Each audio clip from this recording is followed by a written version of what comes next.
that fits your budget. The sale is just the start of the relationship at Minnesota Equipment, Highway 65 in Isanti, or at minnesotaequipment.com. Since 1967, Schmidt Construction, general contractor in Hinckley, has been where to go for all your building projects. Let Gerald Schmidt help you with designing, remodeling, or any new construction. Schmidt Construction specializes in residential home building, agricultural, industrial, and commercial buildings. With expert advice on all of your building projects and ideas, when you hire a contractor to take care of your building needs, you can't do better than Schmidt Construction, general contractor in Hinckley. 320-384-7901. Did you know that Franzen Bank and Trust is a Minnesota-owned company? And they're one of the largest community banks around. That's a great combination. As a community bank, they're dedicated to their customers and the communities they serve. You might say they're big enough to help, small enough to care. Last March, they provided $20,000 in grants to 6 different Minnesota communities. They also processed well over 1,700 PPP loans, allowing local small businesses to keep their employees on the payroll during the pandemic. Wellia Health wants to remind you that they want to help your athletes stay in the game. Sports medicine services are available at every Wellia Health campus. Whether it's the young athlete, the weekend warrior, or the accomplished athlete, injuries can happen. Get back in the game by calling the sports medicine experts at Wellia Health, 320-679-1313. Wellia Health. Live life well. And welcome back to Hinckley, Minnesota for today's Section 5A East game. The number 2 seed Hinckley-Finlayson Jaguars taking on the number 3 seed the Mille Raiders. For those of you listening to the dead air, I apologize. Sometimes it helps to hit the right buttons when you get going here, so apologize for that. So welcome back. We are live now. We'll get it going here and get you set up here. We've got the coaches meeting going on here at home plate between the two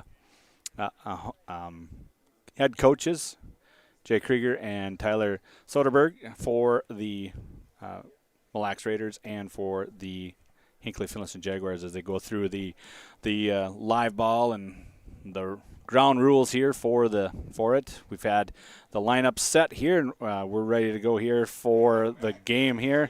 We're going to have the starting lineups here going through here for the Raiders. It'll be starting number 1, Jacob Gallion.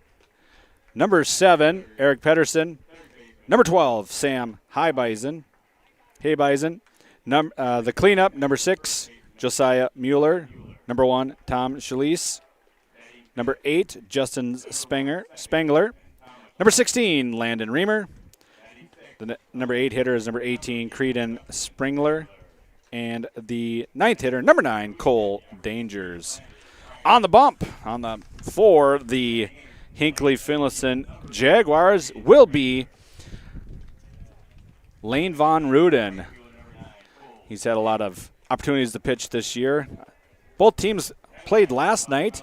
The Mille Raiders knocking off the East Central Eagles 10-0, and the Hinckley-Finlayson Jaguars, they knocked off McGregor the Mercs 10-0 at home last night. The starting lineup for the Hinckley-Finlayson Jaguars. The pitcher will be Jacob Gallion. The catcher will be, excuse me as I get my papers right here, Lane Van Roon will be on the bump. The catcher will be Max Storley. At first base, will be Jordan Masterson, who pitched to the win last night. Second baseman will be Chase Clare. The shortstop, number 13, Trey Visser. And at the hot corner, number 5, Levi Degerstrom. Out in the outfield, in left field will be Brody Frayling. In center, Griffin Steele. And in right field, Braden Cormel will be the defensive set for the Hinckley-Finlayson Jaguars. We'll take a break here while we get the national anthem going. We'll be back for first pitch right after this on WCMP Radio. 1350 AM, 106.5, and online at WCMPradio.com. An air source heat pump is not only a high-efficiency air conditioning unit, it can heat your home or business efficiently during the spring and fall. Plus, it's more economical than heating with natural gas. Have Dale's Heating and Appliance install your air source heat pump. Dale's offers a personalized focus, free consultations, and free estimates. Ask the pros at Dale's how you can receive up to $1,250 in rebates for your air source heat pump system installed in 2023 with 0% financing. Visit dalesheatingandappliance.com. Are you interested in a technical degree that can quickly help you land your dream career? Or maybe you've always dreamed of going to a 4-year college, but you'd like to start close to home. Either way, Pine Technical and Community College has you covered. PTCC offers more than 50 degrees in hot fields like healthcare information technology, advanced manufacturing, and business. PTCC is now accepting applications. Financial aid may be available online at pine.edu. Starting out or starting over, find your future at Pine Technical and Community College. Dale's Heating and Appliance is always clutch. Need financing on a new AC or furnace system? Dale's Heating and Appliance in Pine City is your closer. Dale'sHeatingandAppliance.com. Avoid costly repairs on your AC or heating system by getting a tune-up from Dale's Heating and Appliance. Dale's is your hometown cooling and heating expert, servicing Pine City and surrounding areas. Visit Dale'sHeatingandAppliance.com today. Dale'sHeatingandAppliance.com. And welcome back here to Hinckley. We're just getting ready for first pitch. Anthem is over. We're going to get to the pitches here down here. And on the mound, like I said, will be Lane Von Ruden. Be pitching for the Jaguars. His catcher will be Mac Storley behind the plate. Masterson, Klar on the right side of the infield. And on the left side will be shortstop Trey Visser, and at the hot corner, third baseman Levi Dagerstrom. In the outfield, left fielder be Brody Frayling, center fielder Griffin Steele, and out in right field will be Braden Cormell. Up to bat to start here for the Raiders, who come in with a record of 9-11. Both teams have played each other twice this year, as both are in the Great River Conference. It will be earlier this year on May 1st, the Jaguars knocked off the Raiders by field goal, 17-14. The first game, and then the second game at Isle, the Jaguars won 14-4. They come in with a record of 9-10. Mille Lacs Raiders come in with a record of 9-11. They had knocked off East Central last night 10-0 to get to this position. As we go down to second base here, get the home plate here wiped off, ready to go, and we're going to be ready to go. First pitch coming here. Jacob Gallion will be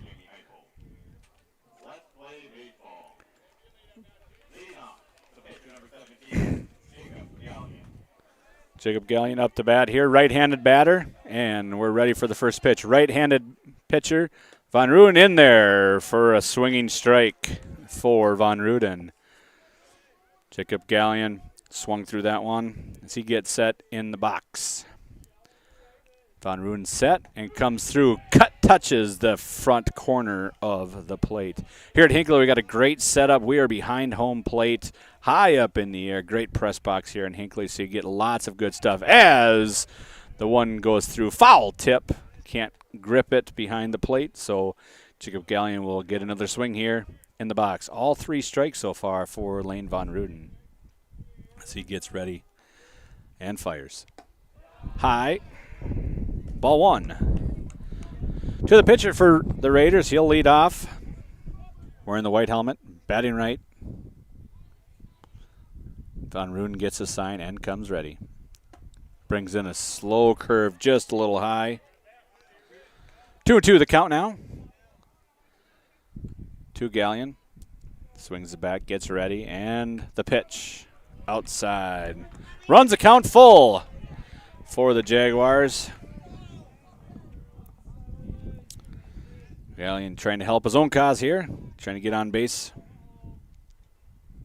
And strike three called there as he swung at an outside pitch there. Eric Pedersen, the lefty, up here for the Raiders. Gets into the box as a left-handed batter here. One out. Swinging strike there to Gallion.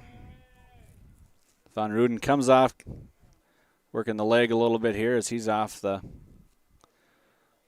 off the mound, and we got a little malfunction with the catcher's helmet gear here that we're getting fixed as we go through here. So Max Storley tries to get ready here. He gets set, and we are ready to go. Von Ruin in the windup and the pitch. Fouled off to the left. Pedersen a little late on that one. The lefty hit it over the third base dugout in between the grandstand and the third base dugout. Curveball just a little outside, didn't break for him. 1-1 is the count here. As Von Ruden gets ready and fires. High swinging strike there. Pedersen is kicking himself on that one. He knew that one was high, but just couldn't lay off the high cheese. 1-2 is the count. As Pedersen gets one, but it's going to land foul down the left field line there. So Pedersen stays alive. A little bit behind that fastball. And the fire. And he's going to hit that into left center field. That's going to drop in between everybody, so it's going to be a base hit for Pedersen. Fought that one off and just kind of put it in no man's land there behind the shortstop and in front of the left fielder and center fielder. Tough to get to. So he'll get a single on that one. Hay Bison up now. Runner on first. Jordan Matchson holds him on. Thanks, everybody, for joining us here on our stations, 1350 AM, 106.5, or on WCMPradio.com. Appreciate you being here. As the first one is fired at Hay Bison for a swinging strike. Pedersen gave a little look like he was going to go, but went back to the base. As Von Ruden's in the stretch here. Looks over at first. Another look, comes set. And fires back. Ooh. Had Pedersen leaning towards second on that one, but he was able to get back just in time. 0-1 the count here to Hay Bison. As Von Ruden gets set and fires. Strike. Swinging strike on that one. 0-2 the count. Man on first is Pedersen. Von Ruden takes a look over at first. And another one. The righty, Hay Bison down 0-2. As it comes through. Just outside. Low and a little bit outside on that one for Hay Bison. As we've got the big man's joining us here shortly, the legend. As this one's popped up behind third base, he's trying to get shortstop, calls him off right on the line, and Vesser will make the play there for the second out. A pop out to the shortstop will be the second out here. The top of the first. That'll bring up Josiah Mueller, number 6. Playing first base. As Von Ruden looks over a couple times before he comes set. And fires. Curveball outside.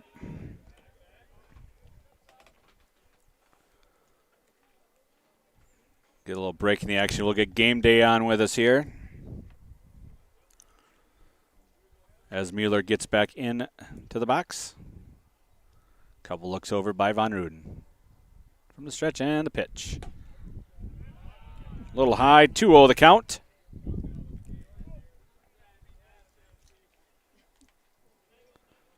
Runner still on first is Pedersen, who got a single. Little Texas leaguer, they call that one. That one catches the front part of the outside corner of the plate, for a 1-2 count now.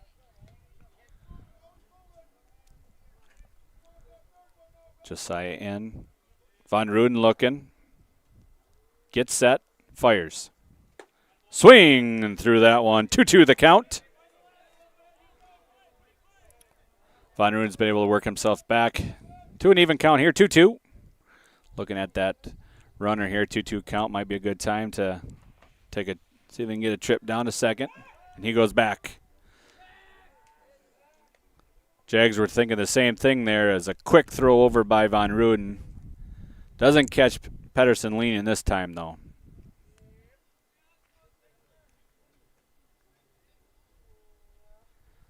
As he comes set and fires. Outside. Runs a count full. So first base will be running on this one. 3-2 count.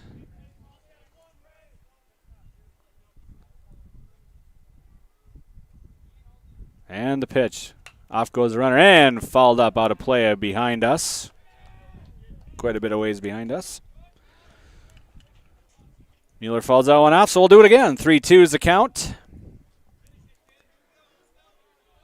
Von Ruden still from the stretch here as he fires. And caught him looking for the third out of the inning. They'll do it for the Raiders. One hit, one left on, no runs. As we head to the bottom of the first inning, we'll be back, and we'll have Ethan Game Day Gilman joining us right here on WCMP. Briggs & Stratton, Kohler, Kawasaki, 42, 48, or 52-inch deck. I don't know. When you have serious questions about the right lawn machine, go talk to the experts at Minnesota Equipment and Isanti. John Deere, Bravely, Toro, and Aaron's. And with Minnesota Equipment's experienced team, they can match you with a machine perfect for your needs at a price that fits your budget. The sale is just the start of the relationship at Minnesota Equipment, Highway 65 in Isanti, or at minnesotaequipment.com. Since 1967, Schmidt Construction, general contractor in Hinckley, has been where to go for all your building projects. Let Gerald Schmidt help you with designing, remodeling, or any new construction. Schmidt Construction specializes in residential home building, agricultural, industrial, and commercial buildings. With expert advice on all of your building projects and ideas, when you hire a contractor to take care of your building needs, you can't do better than Schmidt Construction, general contractor in Hinckley. 320-384-7901. And welcome back here to WCMP, 1350 AM, 106.5, and online at WCMPradio.com. Happy to be joined here by Game Day Gilman. Hey, Ethan, how's it going today? Oh, not too bad. Not too bad. Glad to be out here. It's a beautiful day for baseball. It's a little warm, but up here in the booth, got a nice breeze coming in at us. It's a beautiful, beautiful day. Yeah, especially at this ballpark. If you look around, if you haven't been here before, it's covered by pine trees behind it. So when we look out to left center field there at the 365 mark there, the flag is not going at all. But we got a nice little breeze here above the trees. So it's a beautiful layout here at Brennan Field. It's just a great place to play baseball here. Having coached here a few times, it's just a great environment, great place to be, and it's fun to be here as we get to the bottom of the first here. And Hinckley-Finlayson up to bat first will be Griffin Steele, the center fielder. And this young man has some speed. I've watched him play over the years, also played on the Knights a little bit last summer. He has got a lot of speed, and we're going to be talking about him potentially stealing a base early on in this one. They love to use the speed he has here as the leadoff batter. Yes, and having him as our fullback here last in the fall, he could break one at any time for us. So yeah, he's got the wheels. Yeah, this baseball team, both of these baseball teams have been very good year in and year out. Mille now will go out for a third year, and these two teams, it seems like every year they seem to meet at this point in the playoffs. So it's always a fun battle between these two teams. Absolutely, as the count goes 2-1 here to Griffin Steele. And the pitch, and he's going to be a little bit out in front of that one. Third baseman's going to track it down, but going to be out of play for a 2-2 count. And you talk about playing at this field. It is such a nice field to be playing at, a historic field at that as well. And it's such a great atmosphere. I mean, you've got a perfect place for fans to go and sit. You've got multiple places for fans to go and sit. And it's one of the rare places in the area that you have that type of atmosphere. Absolutely, as a count runs full here. They got the perch over here, the right field deck. They got a few bleachers, and then they got a grandstand that you can sit in as well that provides lots of shade. As he swings through that one for the first out of the game for the Jaguars. So strikeout 2, steal. That'll bring up Trey Visser, playing shortstop, number 13, Trey Visser. Another guy who's been a part of this program for years now, and this is a very veteran team here for Hinckley-Finlayson this year, and it seems like we're talking about it being a veteran team year in and year out, but they just do a great job of replacing the talent that graduates the previous year. So not surprised to see them have the year that they did once again this year and be able to host yet another playoff game. Absolutely. As we get into the double elimination, he's going to strike one right down the third baseline, but it's going to be foul. Out in left field there, just out in front of that one, just a little too much. So he'll come back. Catcher will give him the bat, and he'll come back to the box. Down 0-1.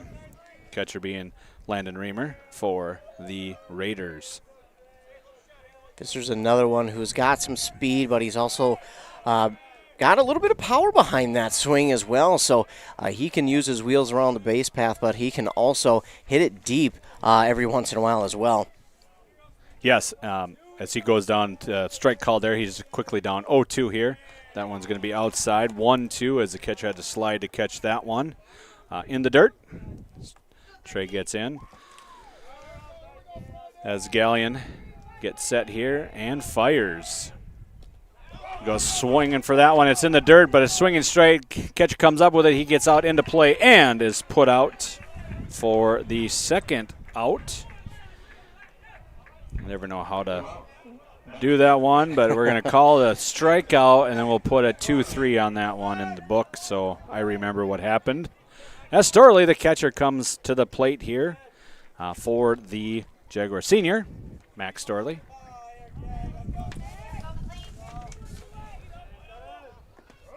That one, kind of a curveball there, handcuffed Storley. As he's down 0-1. Gallion working quickly. He's already into his windup and the pitch. And catches the outside corner, 0-2. I've seen that a couple times here during the postseason where pitchers will work quick on one pitch and then kind of go back to their normal setup in the very next one, and it just seems to kind of keep these batters in the box at bay and keep them guessing every once in a while as well. Absolutely, as that one there was check swing there by Storley. He almost went around, but they kind of conferred, and no, he didn't. So count is 1-2. And he strikes out on that one. 3 strikeouts for Gallion, and that takes down the Jaguars 1-2-3 in the first inning. As we go to the second, still 0-0. We'll be back right here on WCMP. Did you know that Franzen Bank and Trust is a Minnesota-owned company? And they're one of the largest community banks around. That's a great combination. As a community bank, they're dedicated to their customers and the communities they serve. You might say they're big enough to help, small enough to care. Last March, they provided $20,000 in grants to 6 different Minnesota communities. They also processed well over 1,700 PPP loans, allowing local small businesses to keep their employees on the payroll during the pandemic. Wellia Health wants to remind you that they want to help your athletes stay in the game. Sports medicine services are available at every Wellia Health campus. Whether it's the young athlete, the weekend warrior, or the accomplished athlete, injuries can happen. Get back in the game by calling the sports medicine experts at Wellia Health. An air source heat pump is not only a high-efficiency air conditioning unit, it can heat your home or business efficiently during the spring and fall. Plus, it's more economical than heating with natural gas. Have Dale's Heating and Appliance install your air source heat pump. Dale's offers a personalized focus, free consultations, and free estimates. Ask the pros at Dale's how you can receive up to $1,250 in rebates for your air source heat pump system installed in 2023 with 0% financing. Visit Dale'sHeatingAndAppliance.com. And we're back here in Hinckley for the top of the second inning here as Von Ruden gets ready to go here in the top of the second. Mille Lacs Raiders will bring Tom Schleiss to the Schleiss, I should say, Schleiss. And a swinging strike on that one to Schleiss. He's playing second base, number 1. Batting 5th. And that curveball is hit into center field, and Steele runs under that one. Almost ran way underneath that one. Actually went almost went over his head there. That one had a little bit more traction on it than I thought Steele probably thought it had on it. But with that speed that you talked about, was able to make the correction and get the out to center field. That brings up Justin Spangler. Lefty here at the plate as Von Ruden's working here. Foul tip right away there. Quickly down, 0-1. You see this game's working quick so far. I don't want to jinx us, but it is going quickly to close out the books on the Jaguars there. They had no runs, no hits, no errors, and nobody left on as they went down 1-2-3 as the curveball catches the corner and quickly is down 0-3, and that is a swinging strikeout for Von Ruden. Quickly 2 out now for the Raiders. That'll bring up the second baseman, number 16, Landon Reamer, righty here. He steps in, middle of the plate here, in the box. As Von Ruden gets set and fires. Low. Catcher kind of dropped that one. I think maybe if he holds on to it, he might get that strike called.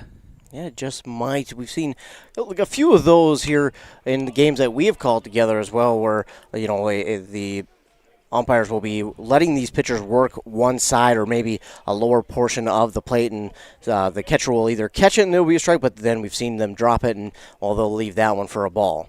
Yep. As that curveball is just inside. 2-1 the count now to Landon Reamer.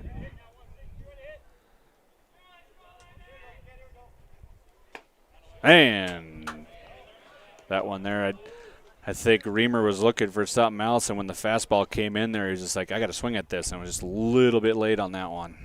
Just a little bit and over top of it, and get a piece of that one and foul it back. And, yeah, Von Ruden doing a good job here of mixing up these pitches and keeping these batters in the box on their toes, so to speak. Yeah, working quick. Like, it's hard to get set and get ready here. And this one is hit towards the hole in second base. Second baseman can't just goes underneath his glove. So we'll give that one a base hit to Reamer just because that was going to be a tough one. Yeah, that was sorry to cut you off there, but that's a tough one to grab for the second baseman, and he almost did. It would have been a tough play at first either way, but man, I got to give him credit on the effort. But nice job at running it out to get to first. Right, so that was the catcher, Landon Reamer. So he's going to have a runner for him. Carter Addix will be on first base for him as the eighth batter, Creedon Spangler, comes to the plate with 2 out. And he hits one kind of right off the nub there and right to the shortstop that will put down the Raiders in the second. So they have no runs, 1 hit, no errors, and 1 left on as they've completed 2. We're through 1.5 here in Hinckley with the score still zeros as Hinckley-Finlayson comes to the plate in their part of the second. We'll take a break, and we'll be back right after these commercial breaks. Are you interested in a technical degree that can quickly help you land your dream career? Or maybe you've always dreamed of going to a 4-year college, but you'd like to start close to home. Either way, Pine Technical and Community College has you covered. PTCC offers more than 50 degrees in hot fields like healthcare information technology, advanced manufacturing, and business. PTCC is now accepting applications. Financial aid may be available online at pine.edu. Starting out or starting over, find your future at Pine Technical and Community College. Dale's Heating and Appliance is always clutch. Need financing on a new AC or furnace system? Dale's Heating and Appliance in Pine City is your closer. Dale'sHeatingandAppliance.com. Avoid costly repairs on your AC or heating system by getting a tune-up from Dale's Heating and Appliance. Dale's is your hometown cooling and heating expert, servicing Pine City and surrounding areas. Visit Dale'sHeatingandAppliance.com today. Dale'sHeatingandAppliance.com. And welcome back here to Hinckley as we're getting ready here to throw down a second, and where warm-ups are done here. Gallion pitched a 1-2-3 first inning, striking out the side as the fourth batter will come to the plate. The pitcher, number 2, Lane Van Ruden, hoping to help his own cause here at the plate as he shut down the Raiders in the top of the second, allowing that 1 hit towards the hole there is set between second and first. Kind of a no man's land as he gets set here. And the first pitch is an outside ball thrown by Gallion. Yeah, striking out the side's a huge confidence boost for a pitcher, but one thing you got to remember is when you come back to the mound is that you can't get overconfident, especially with a team like Hinckley-Finlayson, their team who can easily come back in the bottom half of their own inning and really to start to get things going. Absolutely. That one was just check swing strike there. Evens the count at 1-1. 1-1. Outside there. 2-1 the count. Right-handed batter here, Lane Von Ruden, number 2. So he's getting set here. Gallion again working quickly through this windup and the pitch. 3-1 now the count. Looks like Gallion's setting up a little bit to his left on the rubber there, and that's kind of forcing that ball off to the left there. So he's just missing a little bit outside. Just maybe a quick correction there on the mound will help him get his accuracy back. As that one's high, and it'll be a base on balls to Von Ruden. So he gets on. Jaguars get their first base runner. Yeah, and that's what it's all about here for Hinckley-Finlayson in this bottom half of the second is just getting someone on and getting this pitcher to throw more pitches, especially in a game that's moving as quickly as it is. Absolutely. And it was Jordan Masterson, the right-handed first baseman, comes to the plate. He was the winning pitcher last night for the Jaguars as they defeated the Mercs from McGregor 10-0 in 5 innings. Both teams played last night, as previously said. Mille Lacs knocking off East Central, another Great River Conference foe. So they're going through the Great River Conference here. As that first one is a ball high and inside to Jordan Masterson. Yeah, so teams very familiar with each other here in the playoffs, so you're not pulling any punches. You're not giving them something they have. Ooh, I think he did. He got him. So the pickoff attempt over to Von Ruden catches them leaning. It was a nice little play there because they were playing it a little coy, and the pitcher wasn't on the mound. So when Lane was getting his, I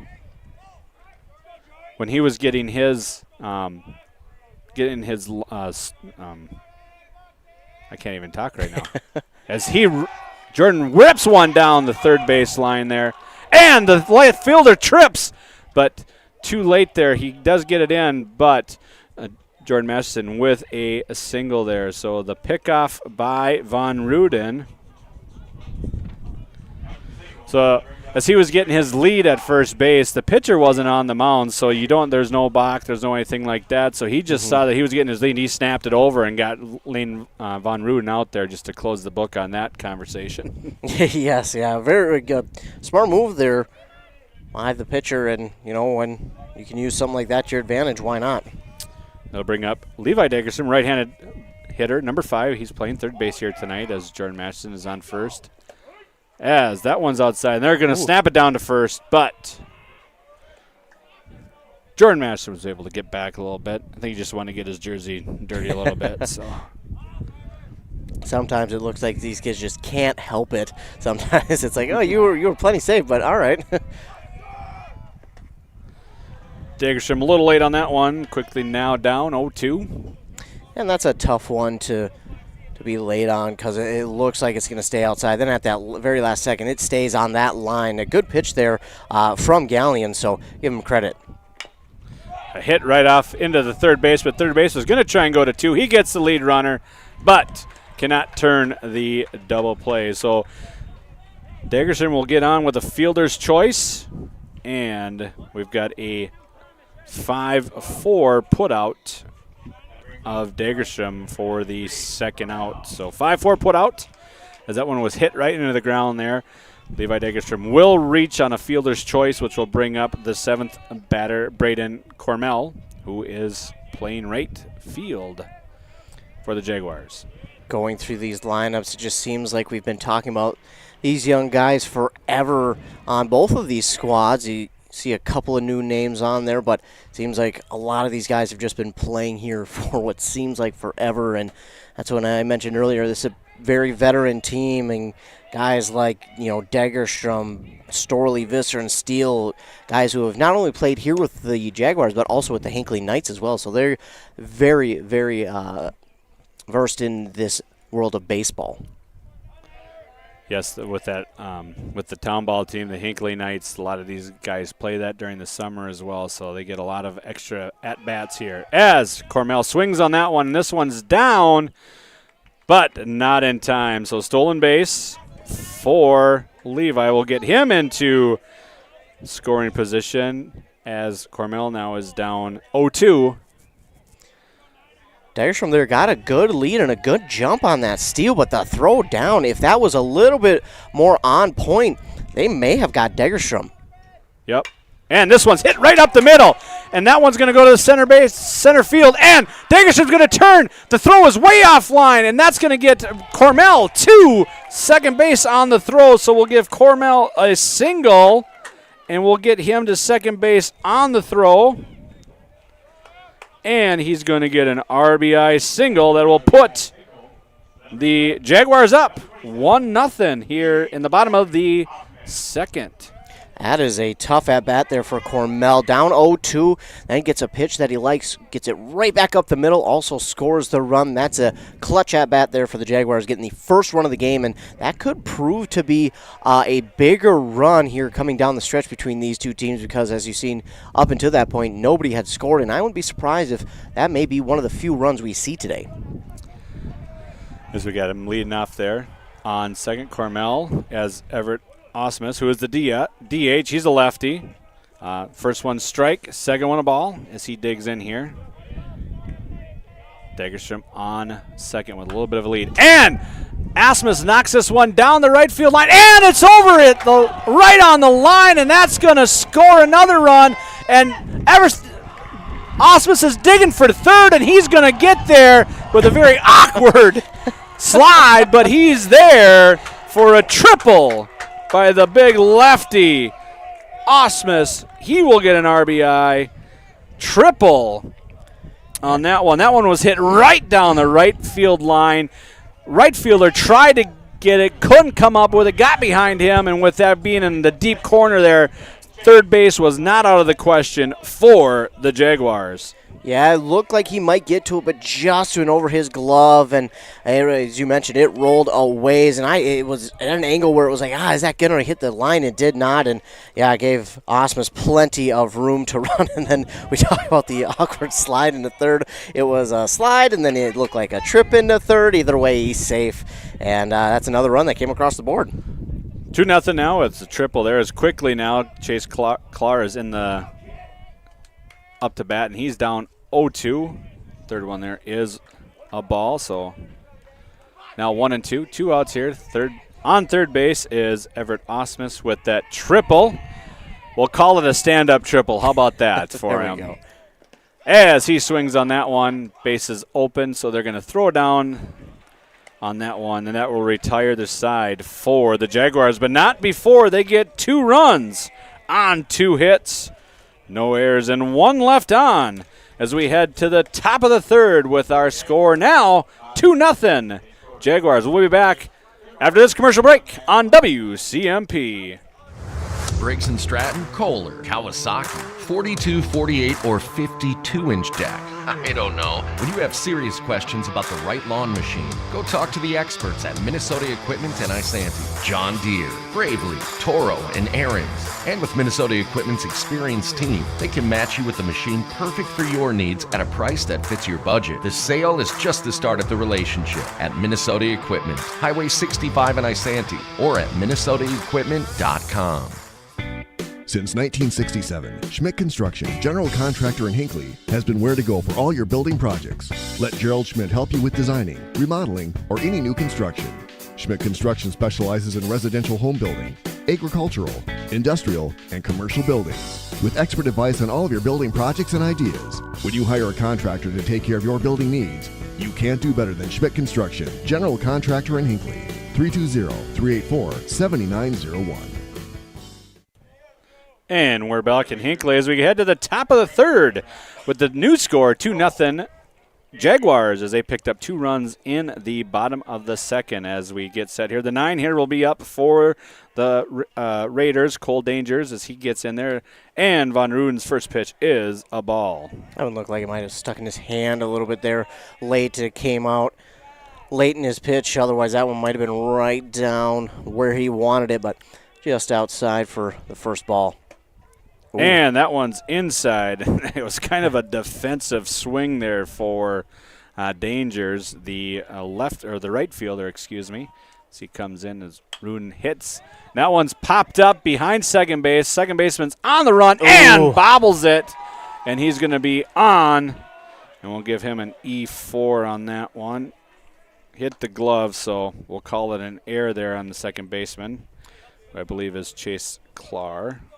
Yeah, that would have been a tough play for first or second, but the second baseman, a little bit more speed, goes after it, but fortunately he got his glove on it, but just couldn't close the glove around the ball, so we'll have a base runner on despite the error. You know, what a lot of times you don't see on here, too, is there's just a little bit of a gradient there as it's running down to second, and he's going to be in standing up. So stolen base there for Dangers. As behind the dirt, there's just a little bit of a grade there, and he was kind of running that line down that hill, and I think part of that was messing with him there a little bit as well, as that first one in there for a strike on the stolen base to the pitcher, Jacob Gallion. Von Ruden gets set, and the bunt is laid down, and he bobbles it a little bit, but he's going to throw it over. He's got him put out, so we'll have a sack bunt. Sack bunt 2 for Gallion. That'll move the runner over, so 1 out. So as I learned, that does not count as an at-bat because sack bunts are not at-bat. So he's 0 for 1 with a strikeout and a sacrifice bunt. As the left-hander, Eric Pedersen, gets up. He hit a single in the first, hoping to do that again here to get that run across to cut that score in half, or that deficit in half here for the Raiders. First one high.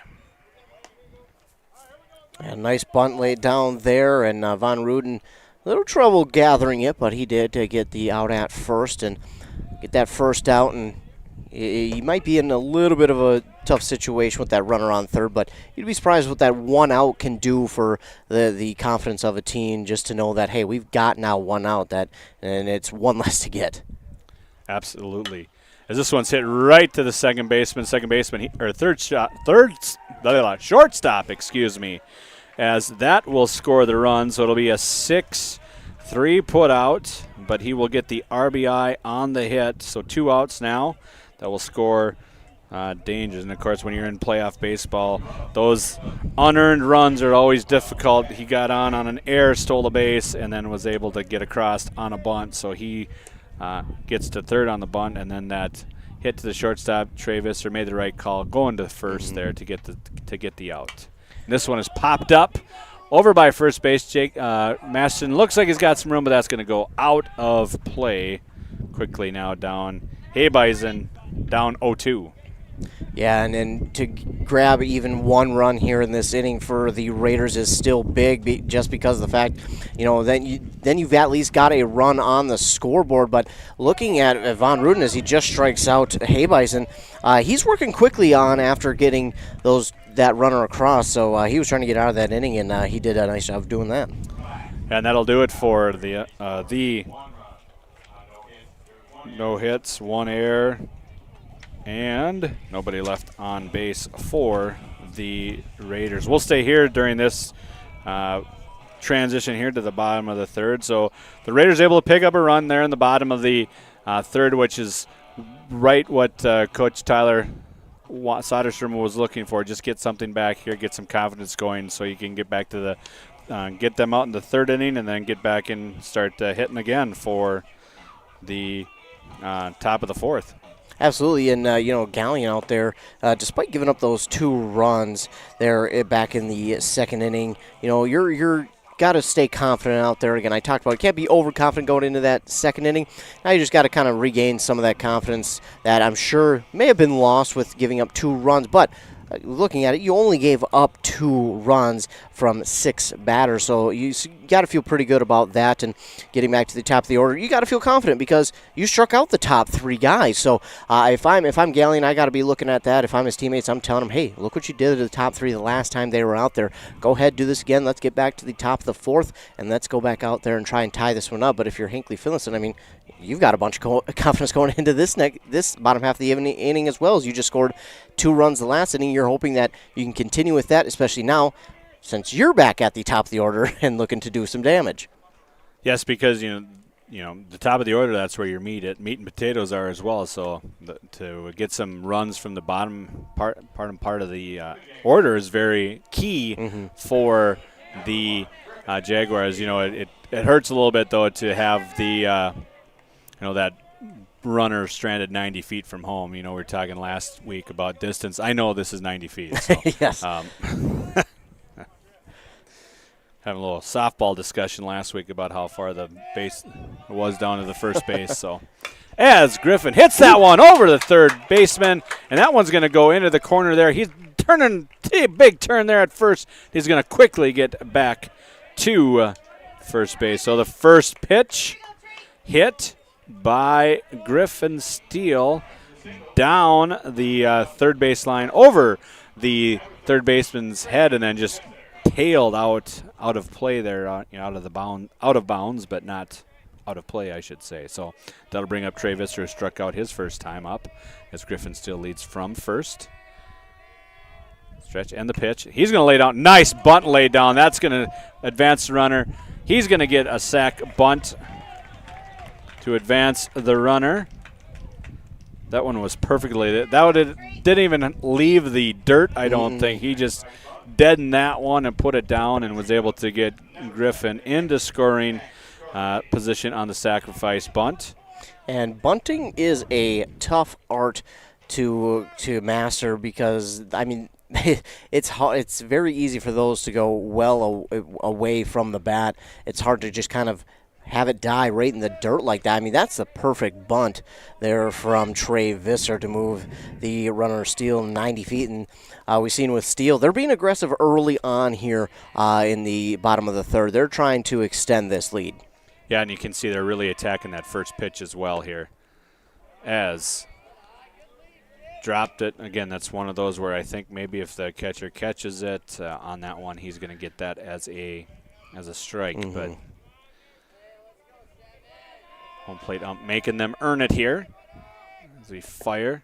That one's inside. Curveball just started a little bit too far out and just didn't come back far enough to get in there. So 2-0 count now to Storley. That's one of those pitches where he might come back with 2 strikes and try it again. Oh wow, that was pretty obvious for the pitcher to notice. Griffin Steele got a little too aggressive there on that one, and it was an easy pickoff at third. I think what they're trying to do there is seeing if they could get a balk there, because the pitcher was in from the stretch there, and any type of movement that is not, you got to take your foot off the mound there, off the rubber. So he did a great job of. And they're going to call that I think they're going to call that a strike. Yeah, they did. They did. 2-2 the count, I think. 2-1. That was close. I thought he had held up in time, but first base ump does not agree. So he swings on that one. Now 2-2.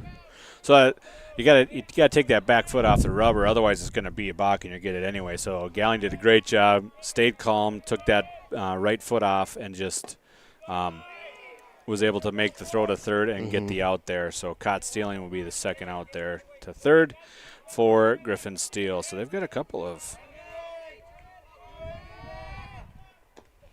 And that one's in the dirt, so he'll get a base on ball on that one.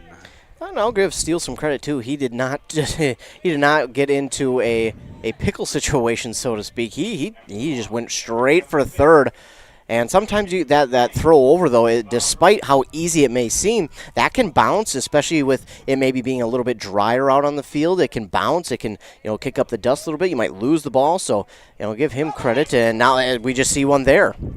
As the ball thrown over to first, but he's all the way. That ball goes all the way to the fence there. And Storley will be able to get to second, so we'll call that a pass ball. So an error on that one to the Raiders. So 0-0 count here now as Von Ruden has a runner in scoring position for him. Big lead there by Storley. And he was the guy who kind of started everything off for the Jaguars, and nice hit, but right to the left fielder. Hit it right to the left fielder, and that'll do it for the Jaguars in the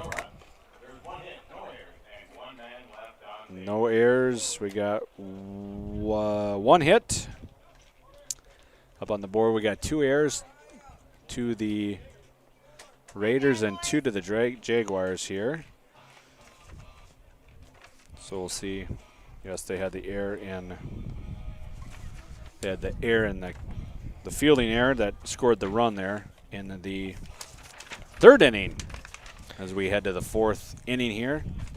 And I give credit to the Raiders there in that inning. They, despite Hinckley-Finlayson getting out to that early aggressive, getting that base runner on right after the first swing of the bat there in that inning, they did a good job to work back, not allow any runners to get on base. They also got the pickoff at 3rd, and that kind of, for Hinckley-Finlayson, it kind of destroys a little bit of momentum, but not a ton, not enough to where you're going to be looking at this inning being kind of a landslide. But, yeah, they did a good job of kind of holding the Jaguars at bay and getting a nice throw down to 3rd to get the out and not allow the Jaguars to get anybody else on and or to home plate.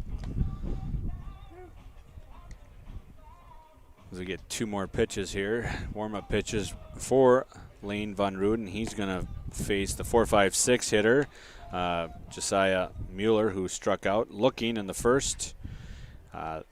Thomas Schleiss, who flied out to the center fielder in the second, and Justin Spangler, who struck out in the second.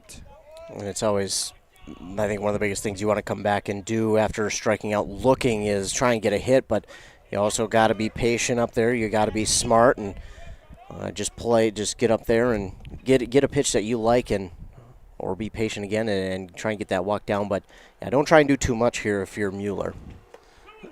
And that Von Ruden has thrown him 2 straight curveballs here, and it's kind of buckled Mueller's knees. That first one really did. That second one was a little inside, but got the call on that one. See if he comes back with it, or no, he's going to throw the heat, but outside. 1-2 the count now to Mille. Yeah, I like the idea from Von Ruden to come back with the heat there, just outside a little bit. But if you get that one maybe over the outside part of the plate and catches enough of it, you'll get him down looking again, but he swings and misses on that one.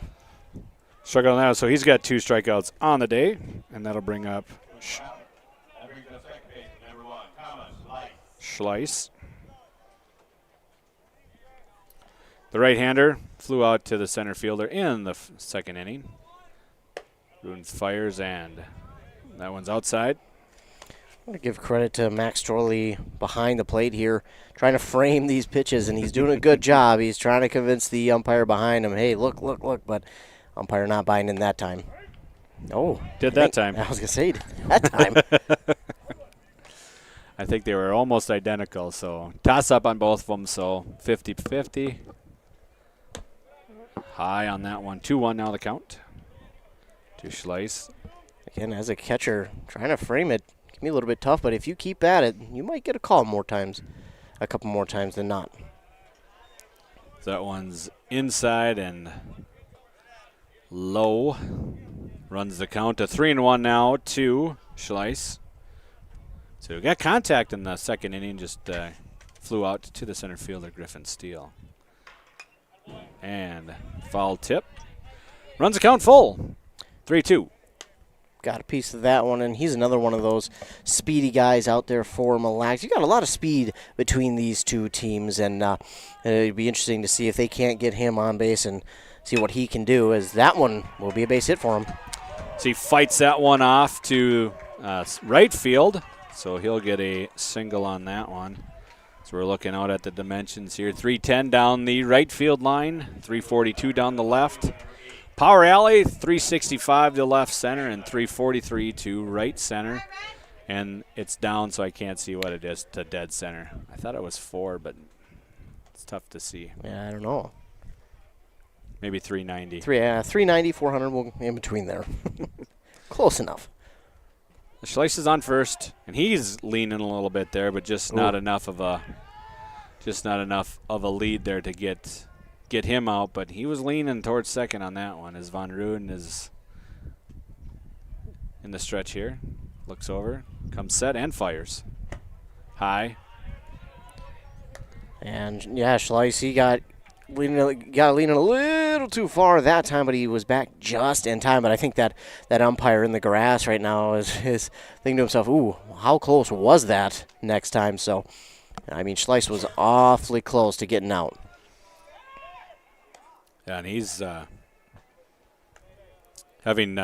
gave some live batting practice before and getting pelted right in the back by a comeback. The first baseman's not even paying attention, or the field ref ump is not even playing. Oh, and that one is a strike there, outside and high, but he swung on that one. He's not really in position there if that ball's hit at him to get out of the way, especially with the lefty at bat here. Justin Spengler, who struck out in the second inning. And runners going.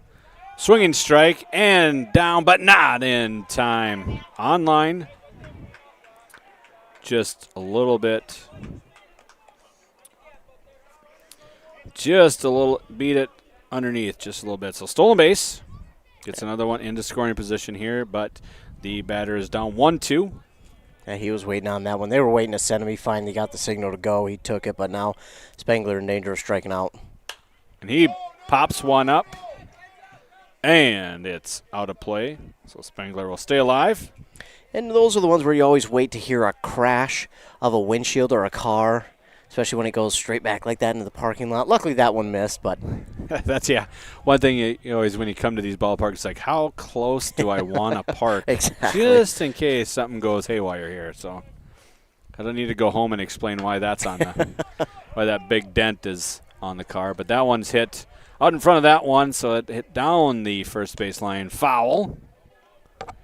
So we'll do it again. 1-2. Good at bat here for Justin Spengler. Staying alive. Yeah, tough with the 1-2 count. One down. He got that runner on in scoring position now, so he's trying to keep himself alive. And if they had someone there, that would have been they would have got him leaning. And now he's going to get sent home on a throwing error. Oh no. So we're going to get another unearned run, so it's going to be a scoring. I'm going to call that a throwing error, so we'll call that E1 there on the throw. Goes all the way into center field, which will tie the score. Now not to interrupt, but that totally changes the dynamic of this at bat now, and it changes the look of this top half of the inning for the Raiders, as now they only have one down and a 2-2 count for Spengler. So as he gives that one a ride, looks like it'll be high enough for an out, but the right fielder is racing after it, and just held on. Whew. So it was a fly out to, we'll try and get that the best we can. So the center fielder tracked way out of that, but that ball really came back in. I think the second baseman was out underneath it, but that ball just kept on coming back and back towards the dirt. But Frayling was on his horse there and was able to get underneath that one and avoid another disaster there for the Jaguars. As 1-0 the count now to Landon Reamer, who got a single in the first, hit down the third baseline, over to the third third to first, but throw was a little offline there, so he's going to reach on an error. We'll call that E5 on the throw. A couple errors here now by the Jaguars. 4 up on the board here has really led to, not really, has led to both runs. And now they got 1 on first here, so we'll have a pinch runner for the catcher, Landon Reamer. Addix will be running for him as number 18. Creedon Spangler comes in. He popped up to the shortstop, his first time up in the second. Yeah, the errors, as you mentioned, have given the Raiders these 2 runs, and they're going to send a man down early, got in time in front of the throw, but all of a sudden you open up first base and still 2 outs, but the momentum's starting to swing the Raiders' way, and it's just a matter for the Jaguars right now just cleaning up a few things. Just take maybe an extra second to look at where you're throwing and get that ball on the mark, because it's been a couple of throws that have just been off, and that one's going to drive in another run. Great hit down the line there by Spangler, and he's going to be in there with a doubler. Creedon Spangler with a double will give the Raiders their first lead of the game. All 3 runs, though, are unearned for the Raiders, as all 3 of the runs that have crossed the plate have got on by an error. In the first, it was an error by the second baseman. In this inning, there's been an error, throwing error, 2 throwing errors that have led to the runs for the Raiders. As a 9-hitter, Cole Dangers is up. He reached on an error back in the 3rd inning. It's Landon Van Rooyen. This one's weakly hit towards first base, second base, and that one is airmailed by the second baseman. That's going to score another run, another unearned run there for the Raiders. So trying to get this all done. So we got a E4 there, throwing error. Yeah, this is tough for Hinckley-Finlayson. They got out to that nice 2-0 lead in the bottom of the second. All of a sudden, they got all the momentum going their way, and now errors have led to 4 runs for Mille. And again, it's just about cleaning things up a little bit here for Hinckley-Finlayson. You feel, obviously the runs wouldn't have crossed to have these errors not have happened. So that's what the conference, Coach Krieger coming out here, just talk with everybody to say what's going on, what's happening, what do we need to do. Just worry about what's going on. As you look at the bottom of the order, 7, 8, 9 hitter. The 7th hitter gets on by an error by the throwing error by the 3rd baseman. Double scores him, and then the throwing error gets another runner on here for the Raiders. So Van Rooyen going to work out of the stretch here. 2 outs. We're back to the top of the order of the pitcher, Jacob Gallion, who's pitched a really good game here in his own right.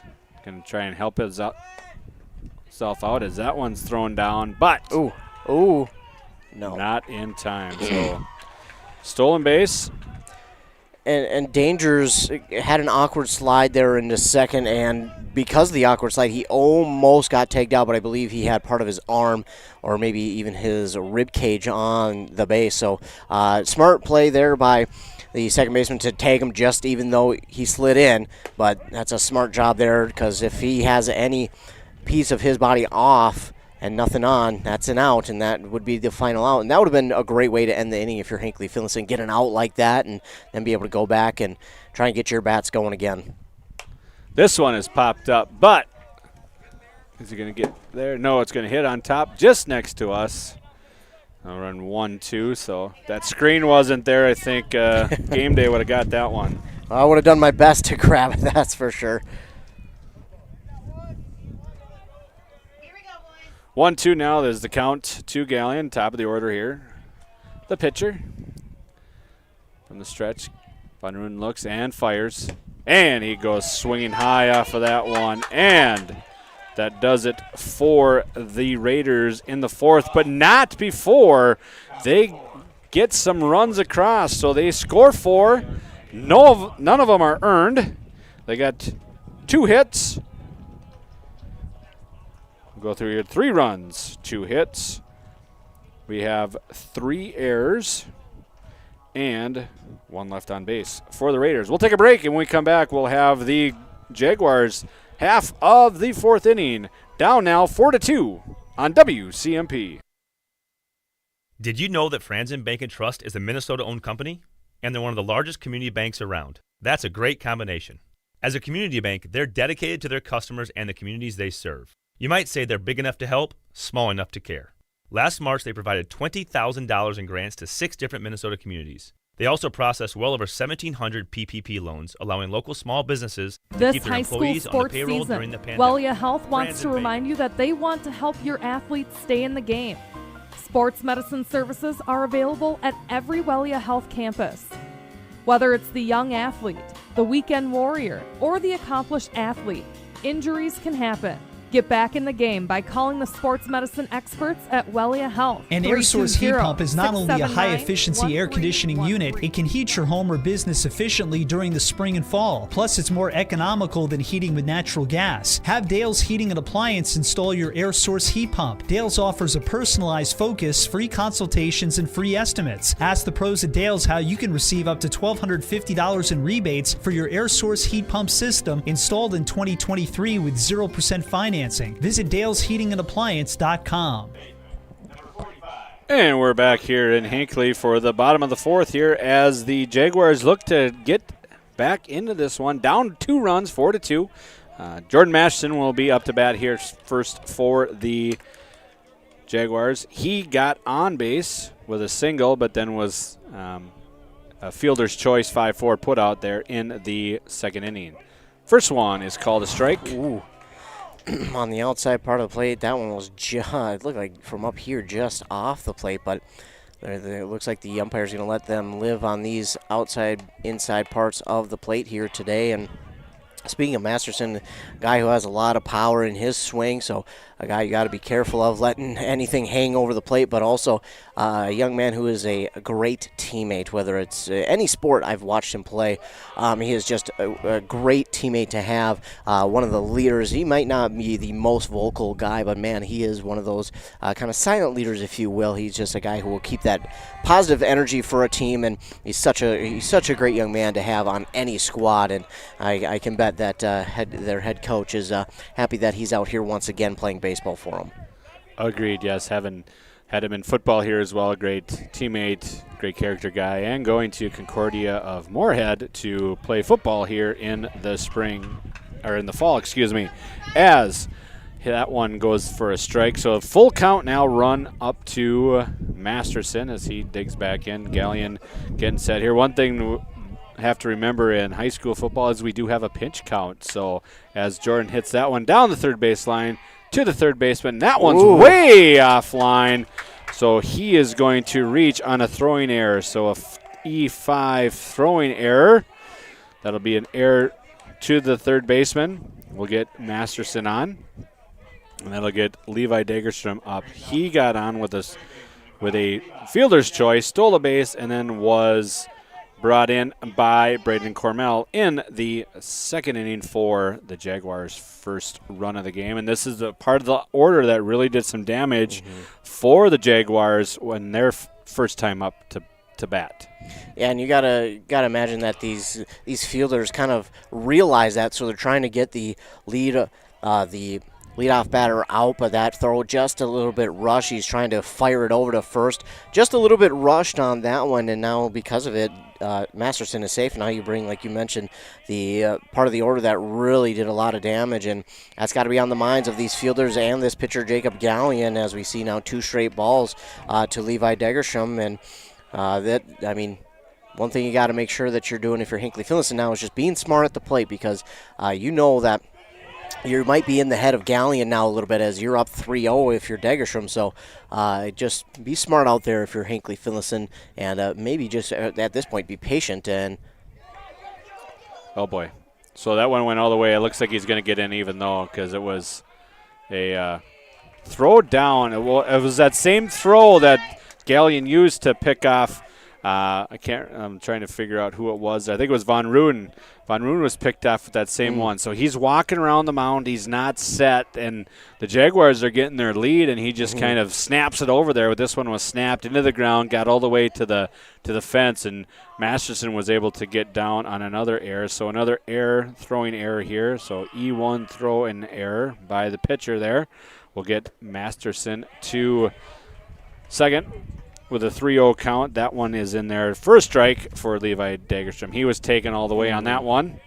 Yeah, 3-0 you're usually always taking, especially now that an error puts your teammate on second, and now you've got a ball that's high in the zone that puts you on first base, and now we get Braden Cormel to the plate to, again, like you mentioned before, brought in the first run of the game and helped give Hinckley-Finlayson their 2-0 lead in the bottom of the second. So I'm sure they're going to be looking to Cormel to do that once again here, runners on first and second. As we get a conference on the mound with head coach Tyler Soderstrom, he's going to talk to everybody, cool everybody down, make sure we get to play here. You know, the base on balls doesn't really kill you with that pass ball. Now you got runners on first and second, so now you've got a force play at any bag. If it's hit to you, step on the bag. See if you can turn two and go from there. That's probably what they're talking about right now, just making sure we're throwing strikes. Know that it's hit to you, just step on your bag and let's get an out, especially the third baseman. And you can maybe potentially snap it over to first, maybe get that double play that way. But just want to make sure everybody's understanding what's going on, what's happening, and get set here so they're ready to go. And the conference on the mound is over as we get set here. Catcher comes back. Landon Reamer, he's going to get his gear back on. Home plate up will as well, and Cormel will step in as Gallion will work from the stretch. Looks at second, and that one is way high. That was and behind. That was almost a strike. Cormel did not bring his bat down. That thing was so far behind him that would have hit his bat, and it would have been called a strike for him. So a little bit of control issues here for Gallion here in this fourth inning. Yeah, I thought it got him in the head even maybe a little bit. That might have been his bat as he was bringing it back towards his body, but and an awkward pitch there from Gallion. And if you're the Raiders right now, you don't want to be doing anything too special, because in this situation, we've seen it with Hinckley-Finlayson as things started to kind of fall apart, so to speak. We've seen them start to rush throws. Everything seemed like it was on edge for them. Right now, you just got to play within yourself. Don't try and do anything too special. Don't try and zip a ball as hard as you can. Make sure it's on point and right where it needs to be. And quickly now down 3-0. And the problem for Gallion right now really is Cormel has shown bunt all three pitches, so just put something there so you can get an out. Yeah, that's basically what you need to do right now. Is just, hey, he's given himself an out. Let him do it. And as this one comes down, that one is a strike to make it 3-1 now. But again, throw that same pitch. You know he wants to try and get himself out, so let him. Absolutely, and Gallion has missed on the first three, then came back with one right on that outside part of the plate, and I think he's trying to live in that part of the plate, but like you mentioned, he showed nothing but bunt here, and now we see that one go over the head of Cormel, so now you've got the bases loaded, and Everett Osmus coming to the plate, who hit an RBI triple in his last at-bat, so now you've got a big worry on your hands as the lefty comes to the plate trying to either tie this one or empty the bases. And he smoked that ball the first time up down that right field line. So, especially with the wheels on the bases at first and second, any multi-base hit will score at least two. And then don't count Masterson out on trying to take home on a wild pitch. He's got more wheels than people think. I've watched him at basketball, and he turned on the Jets a couple times. That one's in there for a strike. 1-1. Ooh, that one was quite low. I thought that one might have been ball two, but it was called strike. Strike zone's been pretty wide here today. I thought it was called a strike too. Yep, I got it. There's. Ooh. Yeah, this umpire has at least been consistent with the outside zones. He's been letting them live out there. I mean, it has been the very outside part of the plate, maybe even too far, but he's been consistent with that, but I feel like it's just been a little bit horizontally challenged, if you will.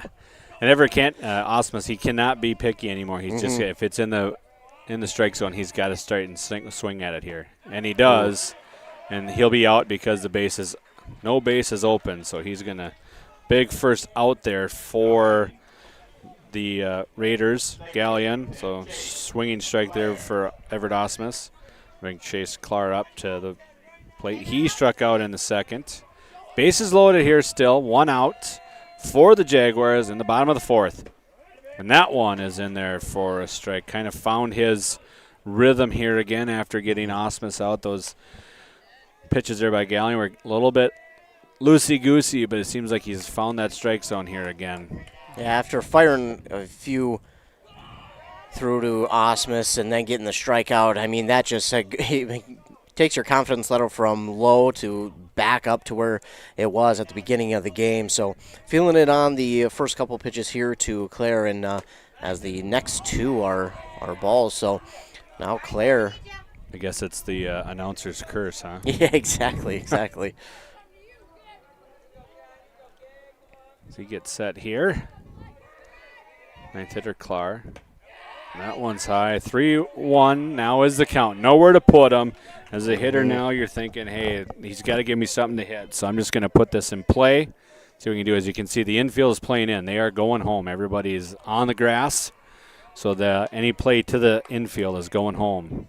And that one's outside. So it'll be a base on balls, which will score a run for the Jaguars. So a throwing error gets Masterson across. That'll be another visit to the mound, and I think that should do it for the pitcher. So we'll see what happens here. I think you only get 2, if I remember correctly. But yeah, it looks like he's about to take his exit, sadly. So that's tough. He had a really good start to this game, despite giving up the 2 runs in the bottom of the 2nd. He came back in the 3rd and really had a good 3rd inning. But loading up the bases and then giving up that run there, that's tough. But again, there were a couple errors in there as well, and it looks like our new pitcher is going to be Sam Haybison. So Haybison will pitch here for the Raiders. I'm trying to see what kind of defensive positioning happened here. It looks like Haybison's going to come from second. So Haybison. So he's going to move to pitcher. We're looking for a first or a second baseman. So I don't know. I think maybe, yeah, it looks like Gallion might be running to second base here. So as we go through these warm-ups, we'll get everything figured out. We'll take a break and we'll get everything figured out here for you on WCMP. Are you interested in a technical degree that can quickly help you land your dream career? Or maybe you've always dreamed of going to a 4-year college, but you'd like to start close to home. Either way, Pine Technical and Community College has you covered. PTCC offers more than 50 degrees in hot fields like healthcare information technology, advanced manufacturing, and business. PTCC is now accepting applications. Financial aid may be available online at pine.edu. Starting out or starting over, find your future at Pine Technical and Community College. Dale's Heating and Appliance is always clutch. Need financing on a new AC or furnace system? Dale's Heating and Appliance in Pine City is your closer. Dale'sHeatingandAppliance.com. Avoid costly repairs on your AC or heating system by getting a tune-up from Dale's Heating and Appliance. Dale's is your hometown cooling and heating expert, servicing Pine City and surrounding areas. Visit Dale'sHeatingandAppliance.com today. Dale'sHeatingandAppliance.com. And we're back. The warm-up is over here on WCMP as Gallion moved to second. Haybison is pitching, and his first one is a ball to the top of the order, Griffin Steele. Bases are loaded here, bottom of the 4th. 4-3 is our new score. And a little bit more heat thrown here by Haybison. And Griffin Steele got on in the last inning, and he was picked off for out number 2. But, again, he's got the speed, and he can get that ball into the outfield and place it well to try and empty these bases and put the Jaguars back on top. Of course, base hit will score at least 1 to tie it back up at 4. Absolutely. As we look here, and they're going to call that one a strike, 2-2. Our count, close the book on Jacob Gallen. He had 3 1/3 innings pitched, 4 hits, 3 runs, 2 earned, and 6 base on balls with 5 strikeouts. As this one is hit back right to us. So, again, I'm looking for game day to snag one of these, but just can't seem to do it. But had a couple of nice pickoff moves there for Gallion to get some outs. But we're now 2-2 the count here, 1 out. And foul tip. Griffin stays alive. Bases are loaded. 4-3 is our score here, bottom of the 4th. Highbice is coming in. He's throwing some heat here. Yeah, he's shown the fastball, and Jaguars having a tough time catching up to it right now. But if Steele's able to get his bat on it, and he's going to go down looking as Bison took a little bit of something off of that one. 2 outs will bring Trey Visser to the plate. Levi Dagerstrom is on third. Braden Cormel is on second, and Chase Clark is on first as Hay Bison gets set and fires. A strike to Visser. It's that outside part of the plate again that these pitchers have been living on these first 4 innings. He does it there with the heat this time, and that's almost impossible for the Jaguars to catch up to, because even if you do get your bat on it, you're not going to get enough on it to really put it into play, as swinging through that one is Trey Visser. So coming in, Bison doing a good job of getting through the last 2, or the last batter and this one. He just mowed him down, and what a great momentum boost for the Raiders. Limit the damage. Hinckley-Finlayson only able to get 1 across. They leave them loaded. Left on base is 3. There were 3 errors on that one. There was no hits and 1 run. So our new score as we head to the 5th, Mille 4, Jaguars 3. We'll be back on WCMP right after these commercial break. Briggs & Stratton, Kohler, Kawasaki, 42, 48, or 52-inch deck. I don't know. When you have serious questions about the right lawn machine, go talk to the experts at Minnesota Equipment and Isanti. John Deere, Gravely, Toro, and Aaron's.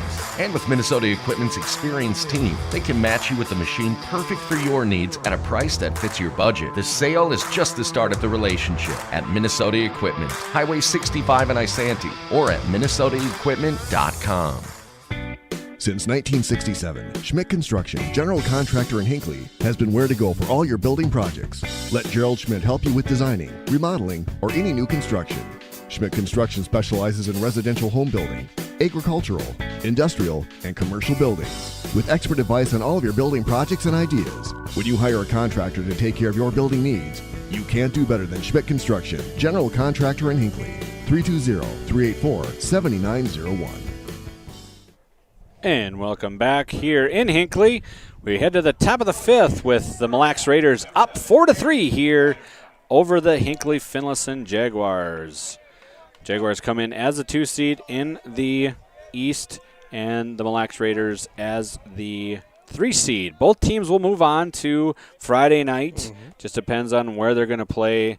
If the Jaguars lose, they would host that game here on Friday night. If they win, it'll depend on if the Ogilvie or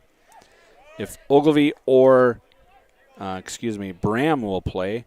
As the first pitch for Von Ruden is a ball. I call that a strike, I guess. This one's popped up. This one is Levi Dagerstrom is tracking it and nice foul, job. Terry, and makes the play there. Great athletic play there by Dagerstrom. He had to fight the sun there as he's looking right into the sun, trying to track that ball. A lot of foul territory there for the right down that first and third base line before it kind of really pigeons back in a little bit. So that'll take the lefty out there with a fly out to a pop out to the third baseman as 1-0 is a count to Hay Bison. And he swings through that one. 1-1 the count. And going back to the section play here, Ogilvie had a really good year this year. I've been kind of waiting on them to get that 1 seed the last couple of years, and they finally get it this year after kind of tearing through their schedule this year. And pretty impressive season for them as they get to host Bram here this evening. Like you mentioned, the winner of that game will be playing on Friday, of course, against the winner of this game. And as we look at this game, the first inning, it looked like we might be in for a little bit of a pitcher's duel, and then all of a sudden, Hinckley-Finlayson came out with those 2 runs in the second, and now it looks like we might be racing to the finish. As quickly Von Ruden knocks down Sam Hinckley-Finlayson with a looking strike there. The righty goes down looking for the second out of the inning. That'll bring up the first baseman, Josiah Mueller, who's struck out twice. 1 looking, 1 swinging. First one there for Von Ruden is a ball. And you talk about swinging momentum back in your favor. If you're Hinckley-Finlayson, going 1, 2, 3 here would do just that. And the first 2 pitches to Mueller have been balls. But if you're Von Ruden, you still got to be feeling super confident right now. You've got 2 quick outs to begin this inning and to get your guys back to the plate. The bats were looking good, so trying to do that right here. This one is hit down the right field line and goes into the Knights party deck there down the right field line for the first strike. As you know, this, for those of you that don't know, this is really a multi-purpose field. It's used by the high school team and for the town ball team, the Hinckley Knights, who use this as well. And I think they do a lot of maintaining on this field as well. It's a beautiful field. It's one of the gems here in East Central Minnesota when it comes to ballparks, minor league or high school ball fields. Yeah, it's a beautiful historic field. You've got the lights in the outfield, and the base of them look like those old farm windmills as we get the strikeout to end the inning there on Josiah Mueller. And that does it for the Raiders. They go down 1, 2, 3 in their half of the 5th. No runs, no hits, no errors, and nobody left on as we head to the bottom of the 5th right here on WCMP. Did you know that Franzen Bank and Trust is a Minnesota-owned company? And they're one of the largest community banks around. That's a great combination. As a community bank, they're dedicated to their customers and the communities they serve. You might say they're big enough to help, small enough to care. Last March, they provided $20,000 in grants to 6 different Minnesota communities. They also processed well over 1,700 PPP loans, allowing local small businesses to keep their employees on the payroll during the pandemic. Wellia Health wants to remind you that they want to help your athletes stay in the game. Sports medicine services are available at every Wellia Health campus.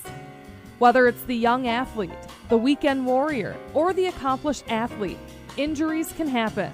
Get back in the game by calling the sports medicine experts at Wellia Health. 320-679-1313. Rest of the tools checked. All right, let's get started. Honey? Yes? Where's all the lumber to build this shed? The big box store was supposed to drop it off 2 days ago. Is it not out there? Man, it's the chicken coop all over again. Bill from work just built a sauna, and he said he went through Hinckley Lumber. Let's call them and see what they can do. I'm on the phone with them now. They said... Delivery from Hinckley Lumber. Where do you want it? There would be great. Thanks. All in a day's work. But for your next project, like fixing that ugly chicken coop over there, think Hinckley Lumber. And welcome back here on WCMP. We're in Hinckley as we head to the bottom of the 5th here. I'd like to thank all of our fine sponsors, Embrace Orthodontics, who gives us our scoreboards all the time. Embrace Orthodontics for all your needs. Go to embracemn.com. We'd also like to thank all of our sponsors, Schmidt Construction, Franzen Bank, Wellia Health, Hinckley Lumber Shed, Dale's Air Source, Pine Technical Community College, Dale's Heating, and Minnesota Equipment. We appreciate everybody's help bringing you these games here to our local area here. As that first one by Hinckley-Finlayson is a ball to Max Sorley. He'll lead off the bottom of the 5th here for the Jaguars as they trail 1-0. He struck out and walked to this point, and really have yet to see what he can do with his bat and his wheels. Again, the top 3 of this order really have a lot of speed, and they sprinkle in that speed everywhere else in this lineup to the Jaguars. So would like to see what he can do if he were to get this ball in play. So he's 1-1 now. As this one's hit to the third baseman. Big hop there, and it's going to be knocked down, but he's going to get on. We'll call that a single because that took a wicked hop there. on the third baseman as he was in the right area, but that just went from grass to dirt, and then just did a whole bunch of had a lot of spin on it. So he'll get on, and that'll bring up Von Ruden. And as I was watching that one, I thought there was a chance that it might take a nasty hop, and it did, but they do a good job of at least just holding on to it and not allowing him another bag. But then they check over on Storley at first, so looks like Hay-Bison's taking a page out of the starting pitcher Galleon's book and trying to keep these runners at bay. First one in there, too. Von Ruden is a strike, so we've been living on that outside corner, so as a pitcher, you got to understand that that's going to be a potential spot where you're going to have to try and put that one in play. Absolutely, and we've seen them live on it. We really haven't seen too many strikeouts on that part of the plate yet for either side, but again, sooner than later, you're going to have to start putting those ones in play, and no matter where they go, we're going to see those ones start to become a big problem for both of these teams. As he's going, but that one's lifted foul and out of play. Hopefully not too far back to hit our cars. Didn't hear no. Oh, I called a balk. Okay.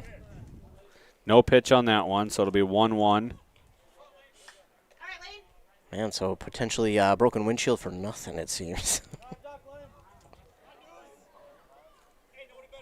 Yeah, that's tough, though, if you're Hay-Bison. I mean, I think you get another strike, and unfortunately you get called for the balk and then advance the runner to second, especially with nobody out and middle part of the lineup here for Hinckley-Finlayson. So, and what happened there? So Hay-Bison, he's as a home plate ump, called time there. What happened there is once you come set, your shoulders, you can't move your shoulders. And I think what happened there is he was moving his shoulders as he came set. He moved his shoulders to first base, and then that's where they caught it. And that one is inside. And that one went right off the catcher's mitt into fair play, and is now. I have 2-1. I'm not 100% sure up here on the scoreboard. It says 1-1, but we'll see if the home plate ump can give us a call here. And that one's inside. 2-1 is our count. Okay, I was one ahead. They know what they're doing up here on the scoreboard. Yeah, and talking about Reamer and his glove, I mean, that's not the first time that has happened. We've seen a couple of balls bounce out of that glove, so I wonder if maybe it's not just quite broken in yet, or maybe it's a newer glove. And but Hay-Bison gets that pop up and gets the first out of the inning. That was an hit short because it was hit right out, almost on the first baseline. So the catcher tried to go for it, and we almost had a collision there as the. Von Ruden was trying to get out of the box there and run down the line, but the pitcher made it, took care of that himself. So 1 out, Masterson back up. He singled in the first, fielder's choice thrown out there, and then reached on an error in the fourth. As we got a time called again here. I don't know if it's the ump calling it or if it's the catcher, who of those three are calling it, and he knocks that one down the third baseline. That one's going to get through, and but because it was hit there, it's going to keep Mac on second base, excuse me. It's going to hit right in that hole there in between second or the shortstop and the third baseman. So Storley didn't want to get caught in no man's land, so runners on first and second now, 1 out, and that'll bring up Levi Dagerstrom, who was fielder's choice, scored a run, and was a base on balls tonight.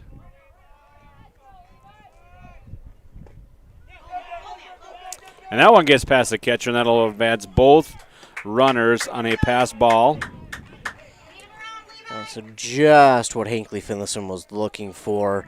Now you got two runners on in scoring position with only 1 down. So if Dagerstrom can give this one a ride to the outfield, even if it's in the air, you're going to score 1 on the sacrifice fly and tie this game right back up at 4. But all he's looking to do now is put 1 in play. 2-0 now is the count on that one. Yeah, and you start thinking about, going forward here, if if this is their two best pitchers as the infielders playing in, you can't use either one of them if you get over 50 pitches here. So something you got to be thinking about too. 3-0 now is the count, as they're going to try and force that one home. If anything's hit on the ground, everybody's coming home with this one. As you see, the infield is all on the grass here. They're going to try and get that run. They want to keep that one-run lead here in the bottom of the 7th. And if that were to happen, you also get out number 2. So then now you've only got one more out to get. But unfortunately, there for the Raiders, that is ball 4, and Degerstrom's on to first, and that'll load the bases.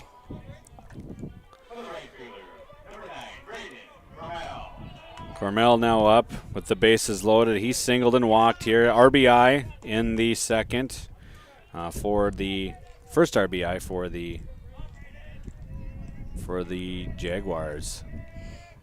Now Haybison came in last inning with only one down, so see if he can get the Raiders out of a sticky situation once again. He did a really good job getting through the last 2 batters he needed to on strikeouts, and this is a little bit of a different situation here just because, bottom of the 5th, and you walk the last batter to first to load the bases, so it'll be interesting to see here how aggressive the Jaguars are at the plate to try and get that tying run home. But also, we've got to stay patient now because the last 2 at-bats have been more balls than strikes. A lot of movement on that one, but it'll be a ball, 2-1 here. As the infield still is playing in, they are on the grass now with the force at home. They're gonna go home on anything hit on the ground here in the infield. And he hammers that one foul, 2-2. That hit a shed there for you, game day. Yep. That one actually stayed inside the ballpark this time. So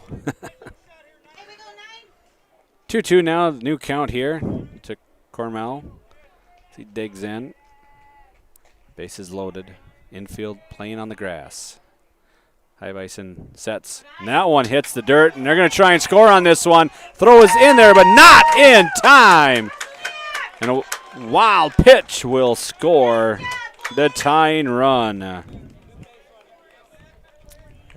Advance the runners now. Full count. 3-2 is the count.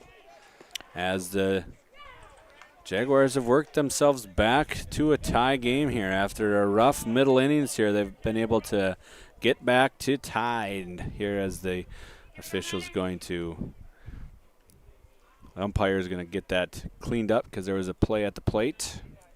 Full count, 1 out here. Still infield is in. They're going to try and go home on this one to get that second out of the inning. Hinckley-Finlayson sets, throws, and that one's hit into the end. Nice sliding throw, and they're going to try and take him up, and they do. Oh, not good base running at all by the Tigers is going to end that threat right there. So Cormel's going to fly out to the center fielder, and Degerstrom's going to be picked off on a 8-4 play for the 3rd out. But not before they tie the game. We'll take a break here and come back to the top of the 6th here in Hinckley with a tie score 4-4. Since 1967, Schmidt Construction, general contractor in Hinckley, has been where to go for all your building projects. Let Gerald Schmidt help you with designing, remodeling, or any new construction. Schmidt Construction specializes in residential home building, agricultural, industrial, and commercial buildings, with expert advice on all of your building projects and ideas. When you hire a contractor to take care of your building needs, you can't do better than Schmidt Construction, general contractor in Hinckley. 320-384-7901. Did you know that Franzen Bank and Trust is a Minnesota-owned company? And they're one of the largest community banks around. That's a great combination. As a community bank, they're dedicated to their customers and the communities they serve. You might say they're big enough to help, small enough to care. Last March, they provided $20,000 in grants to 6 different Minnesota communities. They also processed well over 1,700 PPP loans, allowing local small businesses to keep their employees on the payroll during the pandemic. Wellia Health wants to remind you that they want to help your athletes stay in the game. Sports medicine services are available at every Wellia Health campus. Whether it's the young athlete, the weekend warrior, or the accomplished athlete, injuries can happen. Get back in the game by calling the sports medicine experts at Wellia Health. All right, saw check, drill 320-679-1313. check, rest of the tools check. All right, let's get started. Honey, Yes? where is all the lumber to build this shed? The big box store was supposed to drop it off 2 days ago. Is it not out there? Man, it's the chicken coop all over again. Bill from work just built a sauna, and he said he went through Hinckley Lumber. Let's call them and see what they can do. I'm on the phone with them now. They said... Delivery from Hinckley Lumber. Where do you want it? There would be great. Thanks. All in a day's work. But for your next project, like fixing that ugly chicken coop over there, think Hinckley Lumber. And welcome back here to WCMP as we get back here. The first pitch is fouled out of play down the right field line. So 0-1 now is the count to Schleiss. I like Cormell's effort on that one. I like his determination to try and get it. Really no chance at it, but I like his effort to try and go get it. Absolutely, as last one was a ball. So 1-1 the new count as he's going to fight that one off. That one's going to be in in behind second base. Second baseman is back there, though, and he makes the catch there. So a pop out behind second base to the second baseman. And that's one of those where it's in between three different players, second, short, and center field. And if it drifted a little bit more left, that one might have been down. Mm-hmm. As the lefty, Justin Spangler is in. Struck out, flew out to right field in his two at-bats. First one swinging. This one's hit off the knuckles there and to the right field, so he'll get on with a base hit to right field for the first base runner of the sixth inning for the Raiders. Yeah, that's a good-looking base hit there for Justin Spangler. He races his 0 for 2 and finally gets on base here with a base hit to put a runner on in the top of the sixth. And you mentioned before, this game is just flying by already, top of the sixth.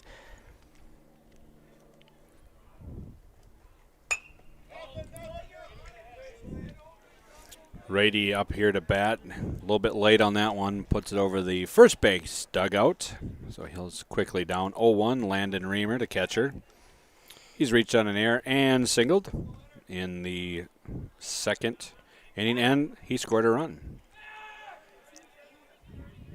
Yeah, pickoff attempt there from Von Ruden, but Spangler was back very easily, and Reamer on that last one, you mentioned he was a little bit late on it, but also he was swinging on that pitch that was on that outer part of the plate, that outer part of the strike zone where we're seeing these pitchers live, and I like the fact that he's trying to attempt to get a swing on that one to try and maybe get the pitchers second guessing on putting all their pitches out there, so to speak, living out there.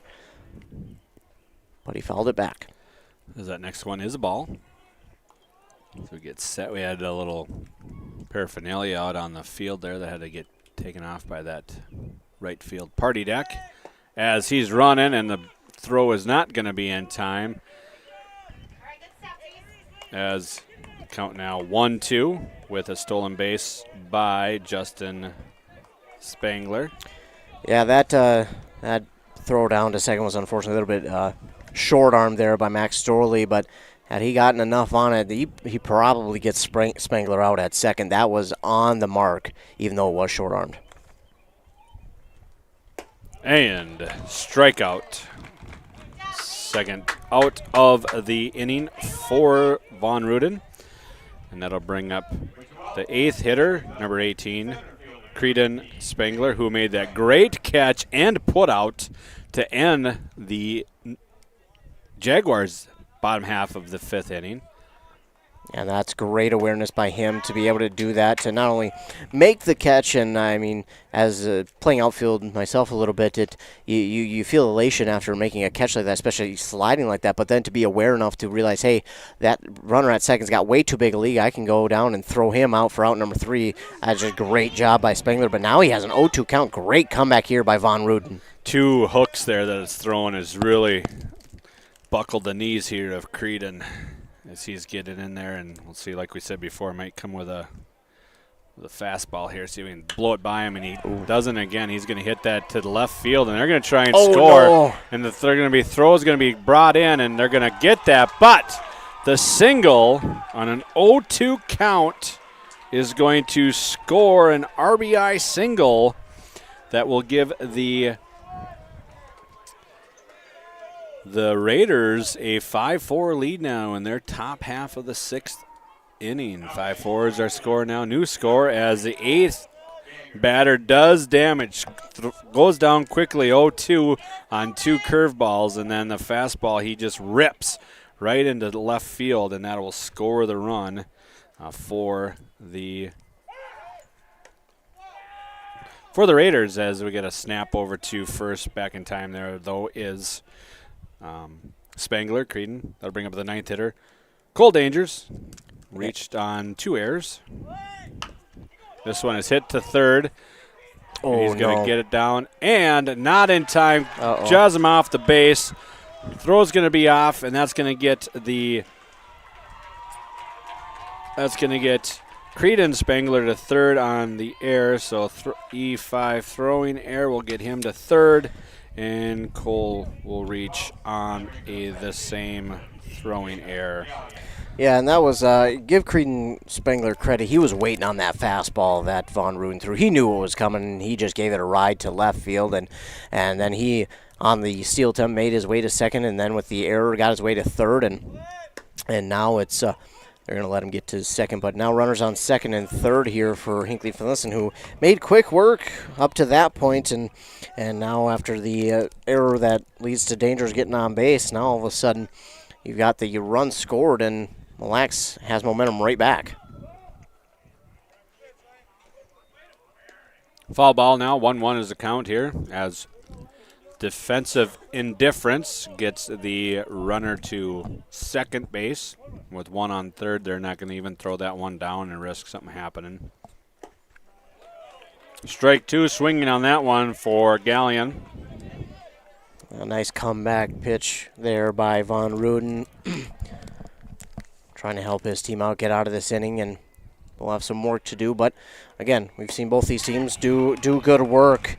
And it's only 1 run as he'll get the strikeout there.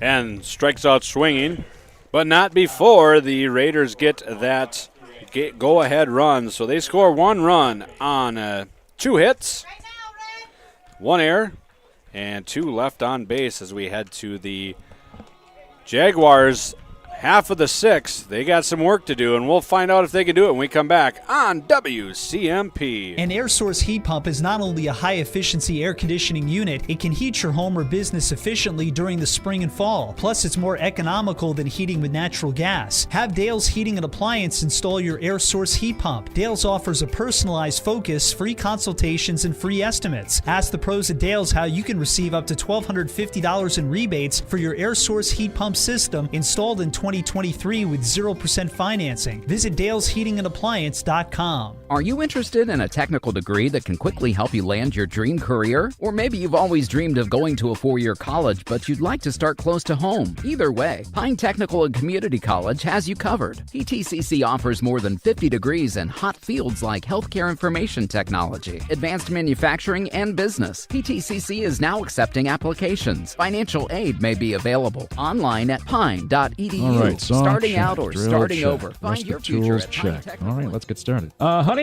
Yes? where is all the lumber to build this shed? The big box store was supposed to drop it off 2 days ago. Is it not out there? Man, it's the chicken coop all over again. Bill from work just built a sauna, and he said he went through Hinckley Lumber. Let's call them and see what they can do. I'm on the phone with them now. They said... Delivery from Hinckley Lumber. Where do you want it? There would be great. Thanks. All in a day's work. But for your next project, like fixing that ugly chicken coop over there, think Hinckley Lumber. And we're back here on WCMP, 1350 AM, 106.5 FM, and on WCMPradio.com. We're to the bottom of the 6th here for the Jaguars as we got 1 substitution here for Mille. Looks like TJ Reamer will take over, and the catching duties for the Raiders as he throws down the ball to second. That was a nice strike down there. So Jaguars have some work to do. It'll start with their DH, the 7-hitter, number 27, Everett Osmus. He's a lefty. He had that big triple in the second inning to really get things going for the Jaguars and struck out in the fourth as the first pitch is fouled up and out of play for strike one. Yeah, this might be the perfect batter for the Jaguars to have lead off this bottom of the sixth, down one run, a guy who can put the ball deep into play and can really run the bases well. He's got speed, but he does a good job of running the bases. There's a little bit of a technique to running bases and getting around a little bit quicker. I know a lot of guys might tend to round the bases, but you got to dip that inside shoulder to get yourself to be able to cut around, as it looked like Osmus wanted a timeout there, but instead he'll just let the pitch come and it'll go to 3-1. 2-1, excuse me. 2-1 the count here as we work in the bottom of the sixth here outside.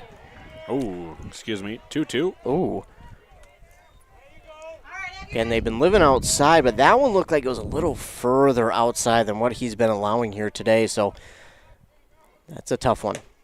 And Osmus will swing through that one for the first out of the sixth inning. That's a tough one. That one's one of the ones where it's 2 strike. It's higher up in the zone. You look at it and you think you might be able to get a piece of it and drive it deep, but that time he just behind it and swung through it, and he's out number 1. Chase Clare, the 9th hitter, well, he'll be up, and that'll be a strike called on him. Quickly down 0-1. Struck out in the second, reached on a base on balls in the fourth as he's up here in the sixth. Obviously, we can sit here and say, well, just tie the game up here in this one and then go for the win in the bottom of the seventh, or even get the lead here. Don't allow any runs in the top of the seventh. But it's easier said than done, and give Haybison a lot of credit. He's been doing a good job here coming in for Galleon and not allowing a lot from these Hinckley-Finlayson batters. Well, think about the situation he came in. Bases loaded, 1 out, was able to get out of that jam and really helped the momentum build for the Raiders there as he falls down now 3-1. Kind of aimed that one through, and it was outside and skipped there to the catcher on that one. So, yeah, did a great job of controlling that damage, or it could have got out of control real easy there for the Raiders. And that one catches the front corner of the plate for strike 2. 3-2 is our count now, 1 out. Bottom of 6th. 9-hitter Chase Clare up. The righty for the Jaguars. And that'll be a base on balls.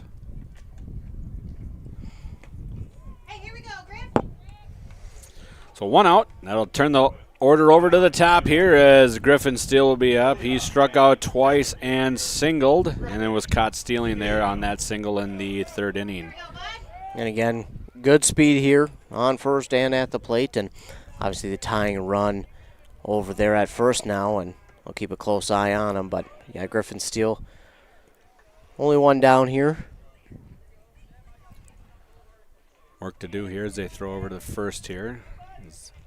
Haybison looks, comes set, and fires. That one's high. Ball 1.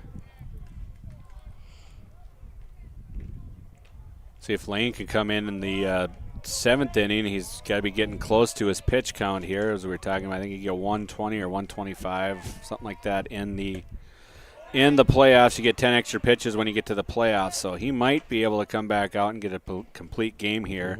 At least save arms for Friday night if you can get that complete game, as Haybison has fallen down 2-0 now to Steele. Yeah, Steele stood in there on that last one and just watched it go by his eyes. It was surprising that he didn't duck out of the way. He was steely-eyed, so to speak. As they say in the business, he was begging to wear it. Huh? As the dugouts always like to chirp to their own batters, wear it. And that one hits. That one bounces quite a bit ahead of the plate there for ball 4 as Chase rounds it as that one gets past him, and that'll be a mound visit here by Coach Tyler. And again, not to cut you off. Nope, go ahead. But, yeah, you talk about you want to save these guys' arms for Friday, and not only that, confidence, too, because, Gallion, he didn't give up a ton of runs, but he gave up only enough, and then he walked a bunch, and they decided, hey, well, let's save your pitch count, and let's get you. And I think a lot of it is as well saving your pitch count, but also keeping their confidence up to some extent. For a pitcher, it can be a little bit of a head game, especially going back out after the performance you were looking for. So kind of trying to save their arms, but as well as their confidence here for both of these teams, because no matter what, both of them will be playing on Friday. There's a good chance that both could have a home game, depending on how this game turns out, and the other game between Bram and Ogilvy turns out as well. So conference is over as the infield will walk back to their bases. Looks like Hebeisen is going to stay there. So I got the first batter, Osmus, got him swinging strikeout, and then walked the next two to get runners at first and second with one out here as Trey Visser steps to the plate. He has struck out twice and laid down a sac bunt. And that one is in there for a ball. Might be another good time maybe to get a sac down and sac bunt and advance the runner, especially how he hit that one. I mean, he hit that bunt where it didn't even go into the grass there in front of the home plate. And, throwing errors, you never know what will happen this time as Trey swings through that one. Kind of unsure swing on that one. Evens the count at 1-1. Yeah, kind of a half-hearted swing there from Visser. He realized that was on the outside part of the plate where they've been getting strikes, and he was just a little too late on it and a little bit of a late decision. As he lays down the bunt, but he's just going to take it foul. So the bunt is off. Yeah, that looked good, but it went foul off that third base line, unfortunately. But had that stayed fair, would have been another nice bunt. And I don't know if he would have been safe. It would have been close, but he would have definitely advanced those runners another 90 feet. Well, especially down the third baseline. So the catcher's going to be the one that have to make that play, especially where it was. And he hits that one towards the hole. It's going to be a tough play there. He's going to try and throw it in, and that one's going to be safe. So the throw to third base, so it's hit to the shortstop. He's going to get on with a fielder's choice, but everybody's safe as the runners advance. Clark to third, Griffin to second, and Trey on with a fielder's choice there. Would have been in time there, but just could not hold it. So Max Storley comes to the plate, bases loaded, one out, down one run. Chance, opportunity here for the Jaguars to bust this one open, heading to the seventh here. Storley singled his last time up, reached second on a balk, got to a pass ball to third, and then a wild pitch, tied it at 4. So if he can get a base hit here, it will tie the score. That one bounces in front. That one's going to get by, and that's not going to be in time, and Claire will score on a wild pitch. That ball bounced in front of the plate by about 3 or 4 feet. And that's going to tie the score now. Back to evens. 5-5 now is our new score. Runners advance all around. Second and third now with Storley still up with a chance to get that RBI here. Yeah, I was just about to say, if you're the Jaguars, you can't squander this bases loaded opportunity. You got to score at least one, whether it's a base hit, a walk, no matter what. You got to score at least one, but the wild pitch there will definitely help, and that'll tie the game at 5. So, again, but you still, if you're Hinckley-Finlayson and Max Storley, cannot squander this opportunity to retake the lead, runners in scoring position with only one out. Ooh. Quick snap back, and they're going to call it safe. Wow, that's close. That's a quick one back there. Good look there. As the other infielders are playing toes on the grass here. First, second, and shortstop. Third baseman is keeping the third base runner there. Steele, honest. As Storley hits that one through, and that's going to be the one run's going to score. He's going to send the second one. Trey's coming in. The throw is into it. Offline, not in time. And he's going to get 2. Second base on that base hit. So Storley is going to get a single, get second on the throw, and is going to score 2 RBIs on that one for Max Storley. So Steele and Visser scored to give the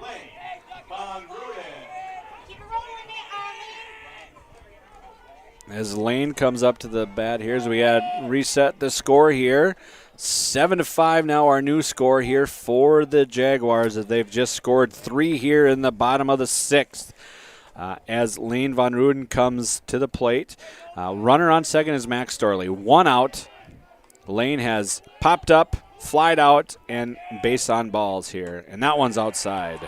Well, the Jaguars did not squander the opportunity that was in front of them there. They got those 2 runners in, and great hit there by Max Storley, putting it right in between the third and shortstop. Shortstop made a nice play, a nice attempt at it, just outside of his reach, and now the Jaguars have the lead right back at 7-5. When you think about that, too, is that one's hit out of play to the right field line. Infield was playing in, so it's going to have to be a great play by him to make it anyway, but just think about if you have the middle playing back a little bit, you're going to give up 1 run, but you're going to get the out. So instead of a 7-5 game, maybe it's a 6-5 game. So you might concede 1, but now you're down 2 runs, and you got another one in scoring distance. So that one is a strike called as well now. Down 1-2 is Lane to Heybison. As we're in the bottom of the 6th, the Jaguars have scored 3 here in the bottom of the 6th to take a 2-run lead, 7-5. 1-2's a count. Storley on second. Pitch is high and outside. 2-2 is the count. Masterson in the on-deck circle for the Jaguars. Infield back to regular depth here for Mille. Yeah, Masterson is due for an RBI here. He's got on base twice, reached on an error. So no matter what happens with Van Ruden here, if he just feels bound for an RBI in this situation. Help his own cause here with a hit, especially a hit to the outfield, right field. Should be able to score Storley from second. Long time here, and Heybison's going to step off. And I got to imagine his confidence is taking a little bit of a blow after surrendering 3 runs here in this inning. But just got to come back with that confidence here, try and get these next 2 outs and go into. And that one's going to be hit down into the gap there. Oh! Excuse me, what a play by the left field. Oh, my. Wow. When that one left the bat, I thought it was going to drop.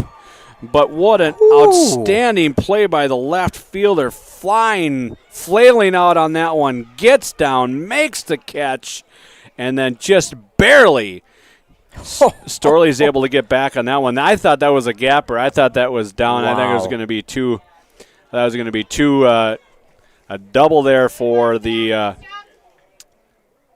for Van Ruden, but the left fielder for the Mille Raiders is Justin Spangler, and he kind of got a little bumped up on that one there. Took his hat and glove off and just kind of was trying to walk it off. Coach Tyler went out there just to check on him, but what an outstanding play on that one. That one's a little da-da-dun, da-da-dun. Absolutely, and it gives the confidence right back to the pitcher. So, I mean, that's a big play there for the Raiders. That was good. That was going to score the 4th run of the inning, possibly be an extra bag too, but diving play out there in left field. What a play. And now you're got 2 outs here with Masterson at the plate. And again, this pitcher now has a lot of confidence back to himself.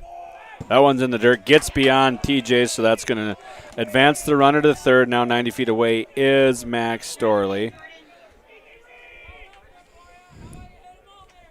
Yeah, so 2 outs here for the Raiders, just trying to get Masterson out any way he can, limit the damage, and head into the 7th. You know that you can come out and score some runs, so try to limit the damage as much as you can here and get those 2 runs back.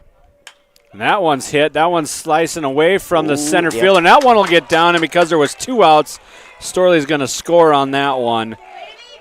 So Jordan Masterson's going to get a single on that one and an RBI. And now the new score is 8-5 for the Jaguars. So good rally here in the bottom of the 6th for the Jaguars. We're going to have a pinch runner for Jordan Masterson. I'll get the number here for you in just a second. Number 19 it looks like, which is Ethan Martin. Yeah, still 2 down, but a nice clutch 2-out hit there from Jordan Masterson. just back beyond the second baseman and well in front of the center fielder, and got that run to score. And 4 runs here for the Jaguars, and that there's something to be said about that. There's a lot of teams might panic in this situation, being down going into the bottom of the 6th inning, one of your last opportunities. But this team has been patient. They've done a good job. Get the runners on, and then be patient at the plate. Select your pitches. Get them a nice swing on it, and get them in play. And they've done a good job too of being a little bit more aggressive base running, but it's been smart aggressive, if that makes any sense.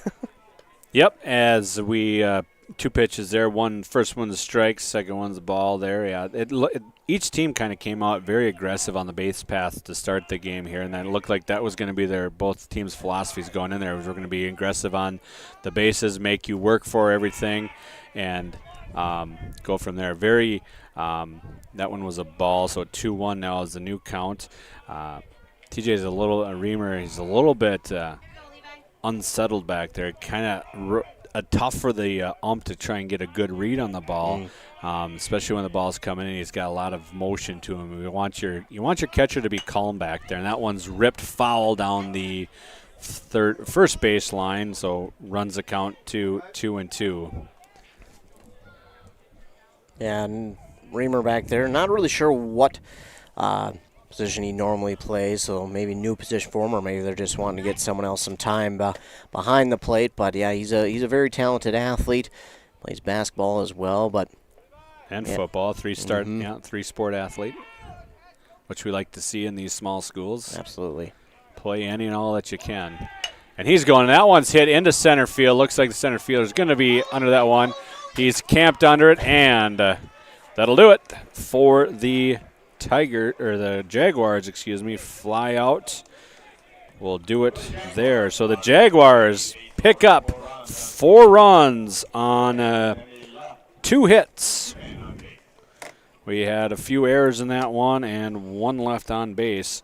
As we head to the top of the 7th, 3 runs to keep this game going for the Raiders. We'll figure out if they can do it after we come back from this commercial break on WCMP. When you need an AC or furnace tune-up, Dale's Heating and Appliance is always clutch. Need financing on a new AC or furnace system? Dale's Heating and Appliance in Pine City is your closer. Dale'sHeatingandAppliance.com. Avoid costly repairs on your AC or heating system by getting a tune-up from Dale's Heating and Appliance. Dale's is your hometown cooling and heating expert, servicing Pine City and surrounding areas. Kawasaki, 42, 48, or 52-inch deck. I don't know. When you have serious questions about the right lawn machine, go talk to the experts at Minnesota Equipment and Isanti. John Deere, Gravely, Toro, and Aaron's. And with Minnesota Equipment's experienced team, they can match you with the machine perfect for your needs at a price that fits your budget. The sale is just the start of the relationship at Minnesota Equipment, Highway 65 in Isanti, or at minnesotaequipment.com.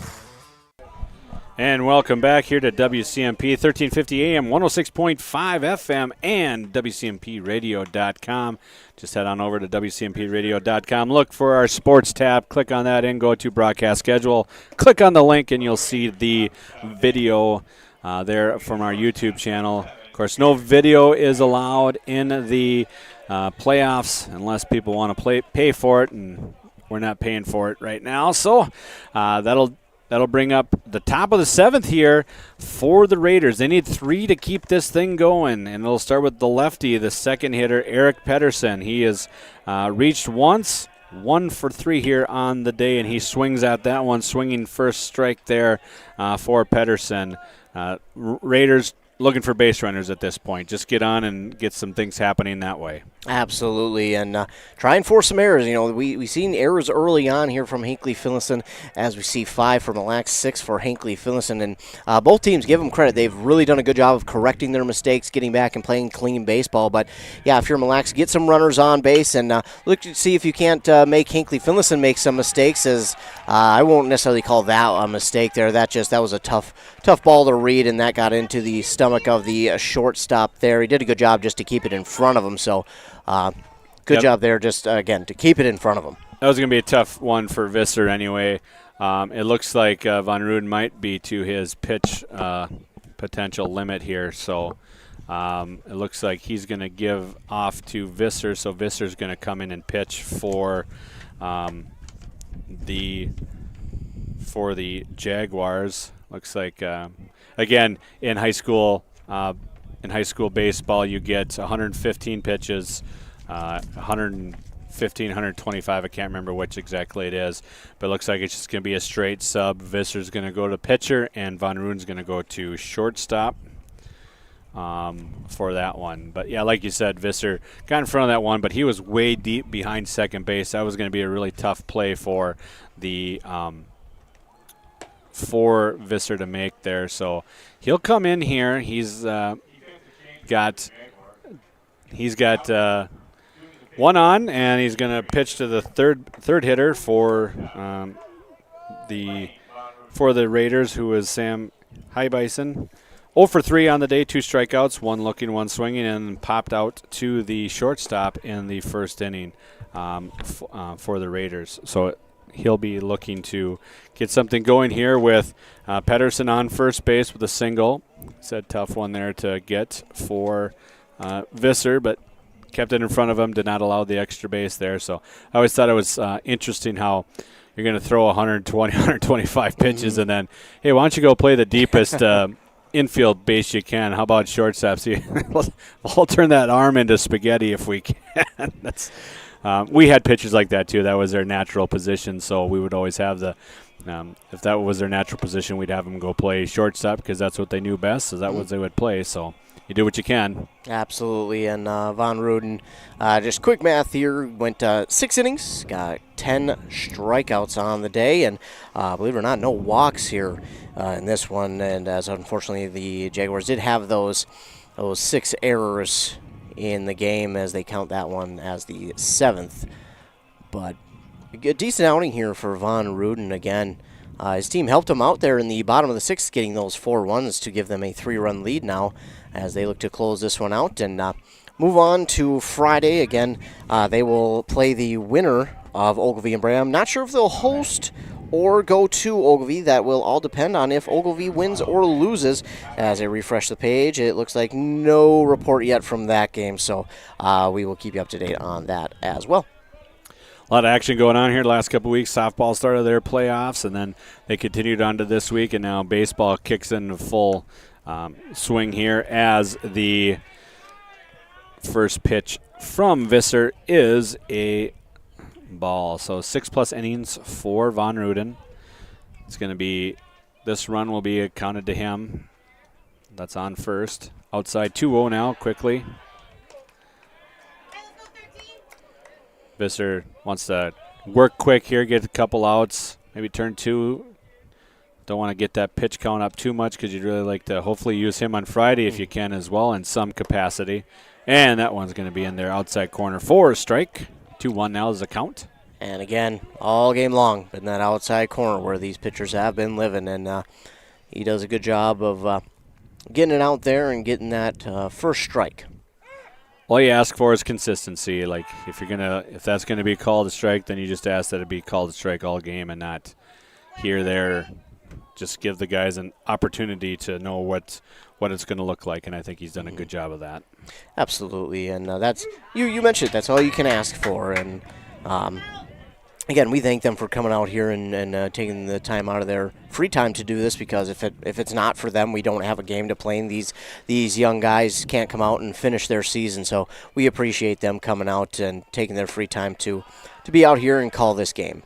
And I can't say anything bad about him because he's a former colleague. So 3-2 now. That one was a little bit outside. Full count here to Hinckley-Finlayson as he digs in from the stretch. And the pitch. Low. Base on balls to Hinckley-Finlayson. Now tying run is up to bat here with the first baseman, Josiah Mille. Yeah, it's some people might think to themselves, well, Visser's coming into a pretty good situation, only one runner on, nobody out, but he's got a 3-run lead. Well, sometimes that can be tough for a pitcher to come in and deal with the lead because, well, they've got to worry about keeping the lead, they've got to worry about getting those final 3 out, so it's not as easy as some people may think. And not only that, he's coming from the shortstop position to the pitcher spot, so it's not an easy spot to be in if you're Trey Visser. Again, it may seem easy to some people, but this might be a tougher situation to be in than working from behind. As he comes set there. Curveball there. 0-2 now as Mueller's in. He has struck out 3 times, once looking, 2 swinging, so quickly down now. 0-2, fouled that first one off, a fastball outside. This one, Visser gave him the hook, and that one was right in there. Yeah, that was a beautiful pitch. And that one gets past Storley, and that's going to advance the runners here. Wild pitch will be given to Visser on that one. First base is open now. 1-2 the count. You really want to get this guy at the plate, get this guy out. He struck out 3 times. Really be thinking about, hey, let's just make sure we get something that'll throw him something that'll get him out. Absolutely, and get that first out. That'll definitely help the confidence for Visser as well as this one goes outside for ball 2. But again, you've still got the 3-run lead, so you've got a little bit of a cushion there, but looks like we're getting the cameraman down there for Mille. A little too far outside of the parameters he's supposed to be in, so it works back inside though. And he pops that one up. Mac is going to get underneath that one and hit right behind me. I think that went down the stairs, I believe, into the bleachers, into the stands down there. Looked like it. I seen some dust down there, so somebody may have gotten a souvenir. Count remains 2-2 here. Is that one out of play behind us as Mueller digs back in here. Visser comes set. Looking, and the pitch. And strikes him out. Well, that's a good pitch to come back on and get the first out if you're Trey Visser. And, again, getting that first out helps a lot with his confidence now. He's got 2 more outs to get, and looks like we're going to have a quick meeting on the mound with Trey Visser just to kind of discuss how to go about getting these last 2 outs. As you look, Schleiss is up next here to bat. He is 1 for 3 on the day. Popped out to the second baseman, flew out to center field, and had a single in the 4th and scored a run in that inning. So maybe some ideas about what they want to do, how they want to do it. A lot of base theatrics here by Mille. As you look, the third base, the one on third base is Eric Pedersen. He's like faking like he's coming home and running down and kind of trying to see if they can maybe get a balk involved in that one there. See if they can get the pitcher to Visser to flinch and get a run across that way. The conference on the mound is over. That'll bring Schleiss up to bat here. And that first one is hit right up the middle. So that's going to score 1, and they're going to hold him up. No, they're sending him. Bobbled. The center fielder, Griffin Steele, kind of bobbled that one and held on to it, and that allowed the runner to score from second. So that'll be a single, and I guess we'll say at least 1 RBI on that one. And the second one was, I don't know what we'll call that. Yeah, that was tough. It almost seemed like Steele may have picked up his head before he picked up the ball and threw it back in. He's feeling the pressure out there in center field to try and get that one in quick to prevent that runner from second advancing all the way home. So might have just lost concentration there a little bit. But these are the situations where you have to be, you got to be full concentration, and that leads to the second run coming across. Now you still got the 1-run lead, but you've got to understand now that Mille has some momentum to work with. Go ahead run now at the plate as the lefty. Justin Spengler steps in. He's 1 for 3. Struck out, flew out to right field, and singled in the 6th and scored a run in that inning. As they get back, something's going on. The Coach Tyler had everybody step out because he wasn't through cycling through his signs there. So Hinckley's thinking maybe something's coming our way here as he's looking here, and he. Ooh. Just high on that one. 1-1 the count.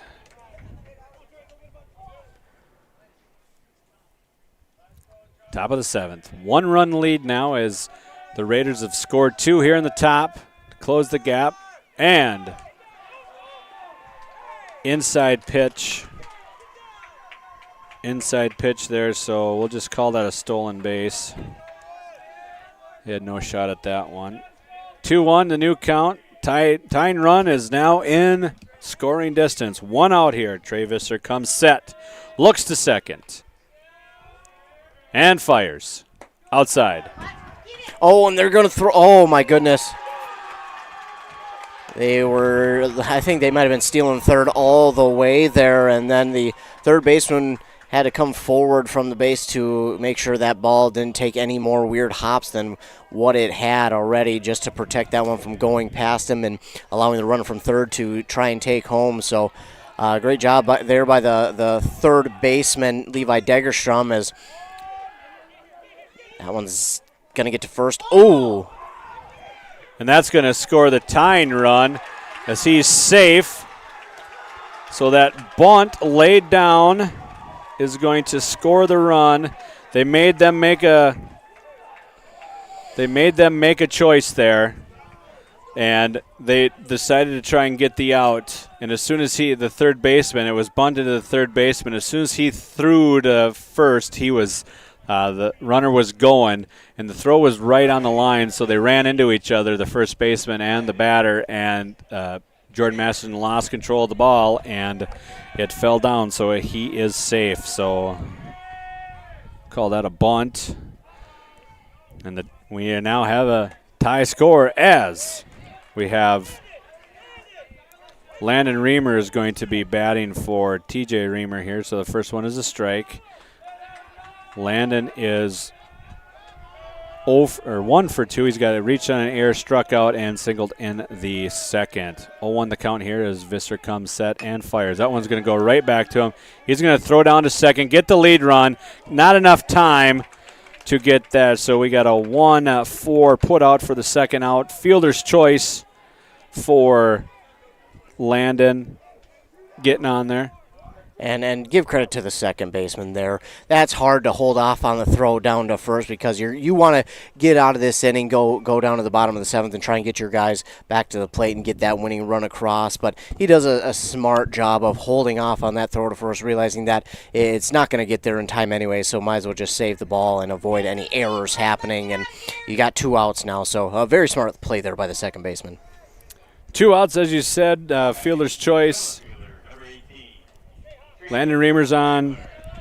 Creedon Spangler, who got things going there for the and they get back here and snapped just not in time. Throw down. Creedon Spangler popped out as we realized that the head coach finally realized, I don't think you're supposed to be running, Landon Reamer. So he's going to get Addix back in as his pinch runner there down at first base. Spangler, like I said, single, double, and popped out to the shortstop in the second inning. So scored a run.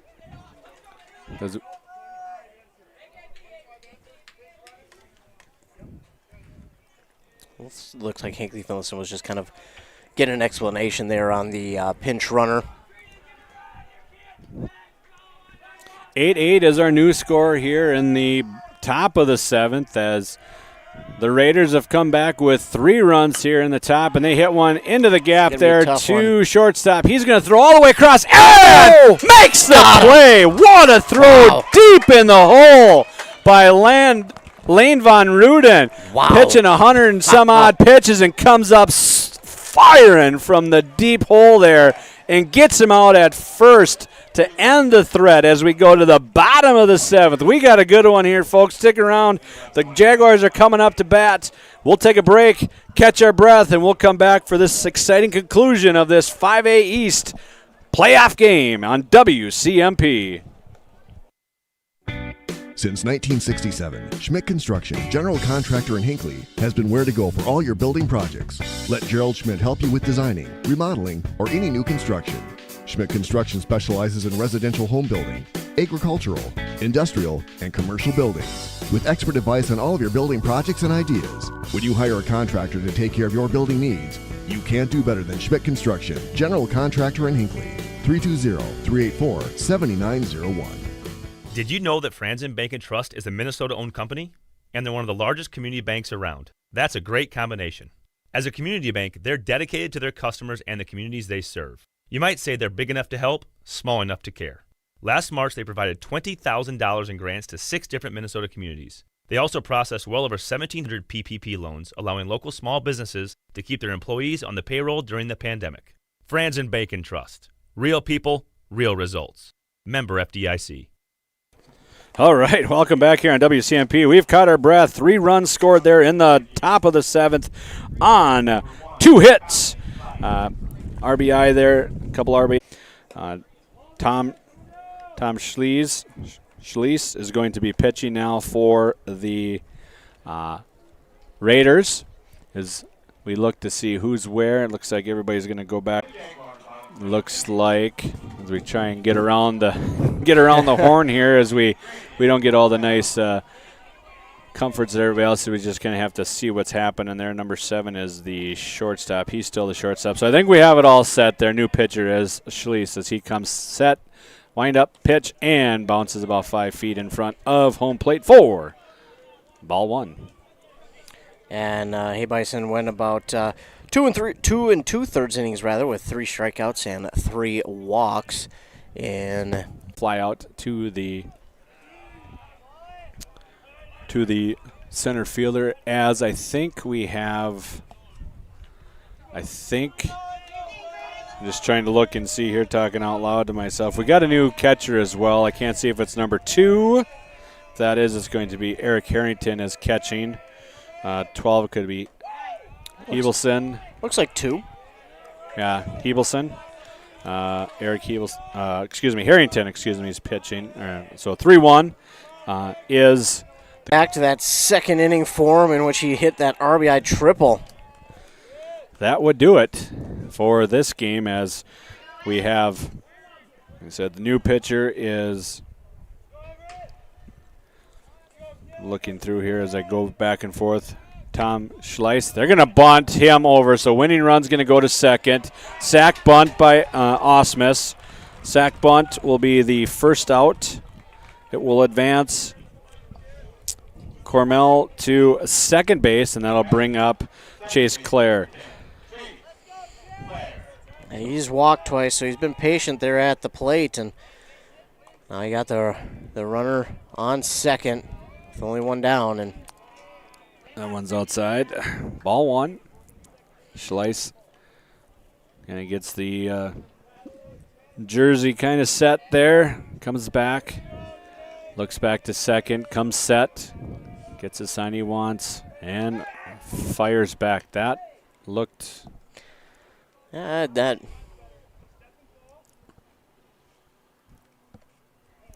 was different.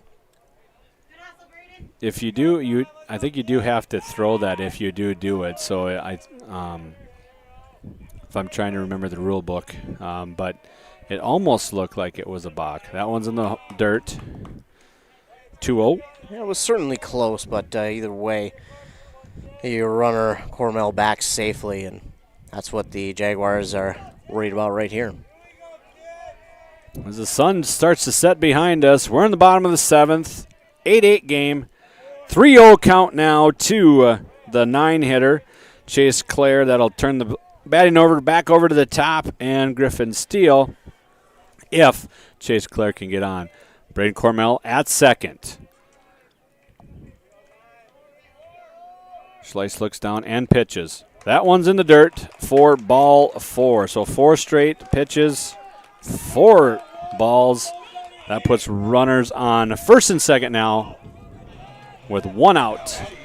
with Griffin Steele up to bat. He has struck out twice, singled in the third, scored a run on a walk in the sixth. Some work to do here, first and second. Schleiss from the set. Looks, fires, inside, ball. A little bit of a high pressure situation here for Schleiss as he comes in the top of the seventh here. Comes set, looks back to second, fires. The big hook in there for a strike. Could see that was the curve leaving his hand there. Yeah, took a lot of something off of that one. Nice job to come back, get a strike for yourself, pick up some confidence, and now try and get through and grab 2 more outs for the Raiders. That one's a ball as well. And a good patience there by Steele. Prior to that pitch, he had thrown 5 straight balls. So make him come to you, throw a strike before you start swinging at anything that could get them out of a jam. Schleiss comes set, looks to second and throws. That one's popped up. Could be trouble, could be playable. They're running over, and just makes Mille tracking that one close, and he thought he ran out of real estate there, but there was just a little bit more room there. If he could have taken a couple more steps, he would have been underneath that one. But instead, Griffin stays alive for a 2-2 pitch here. Schleiss comes set, throws in the dirt, and they're going to go to third. He bobbles it. It's going to be down there, and he should be out. Ooh.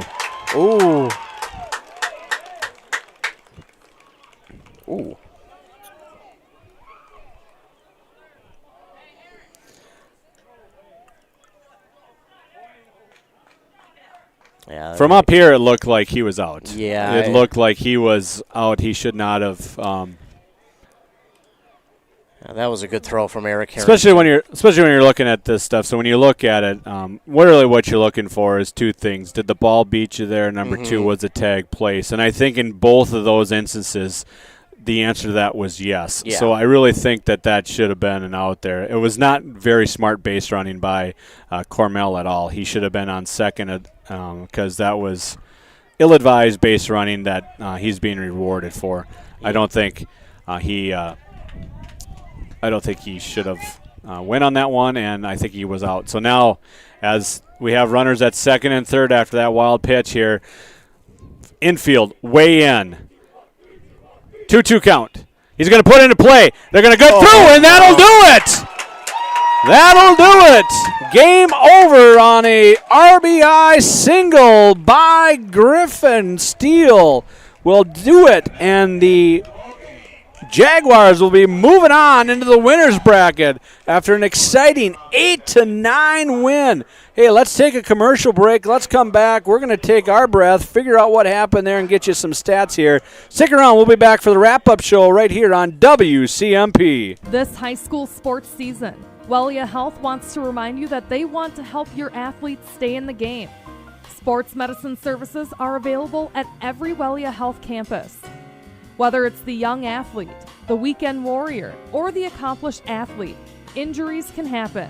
Get back in the game by calling the sports medicine experts at Wellia Health. 320-679-1313. Drill check. Rest of the tools check. All right, let's get started. Honey? Yes? Where's all the lumber to build this shed? The big box store was supposed to drop it off 2 days ago. Is it not out there? Man, it's the chicken coop all over again.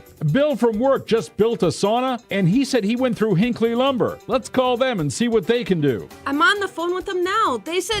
Delivery from Hinckley Lumber. Where do you want it? An air source heat pump is not only All a in a high-efficiency day's work. air But for your conditioning next unit, project- it can heat your home or business efficiently during the spring and fall. Plus, it's more economical than heating with natural gas. Have Dale's Heating and Appliance install your air source heat pump. Dale's offers a personalized focus, free consultations, and free estimates. Ask the pros at Dale's how you can receive up to $1,250 in rebates for your air source heat pump system installed in 2023 with 0% financing. Visit dalesheatingandappliance.com. Are you interested in a technical degree that can quickly help you land your dream career? Or maybe you've always dreamed of going to a 4-year college, but you'd like to start close to home. Either way, Pine Technical and Community College has you covered. PTCC offers more than 50 degrees in hot fields like healthcare information technology, advanced manufacturing, and business. PTCC is now accepting applications. Financial aid may be available online at pine.edu. Starting out or starting over, find your future at Pine Technical and Community College. Rest the tools check. All right, let's get started. Honey? Yes? Where's all the lumber to build this shed? The big box store was supposed to drop it off 2 days ago. Is it not out there? Man, it's the chicken coop all over again.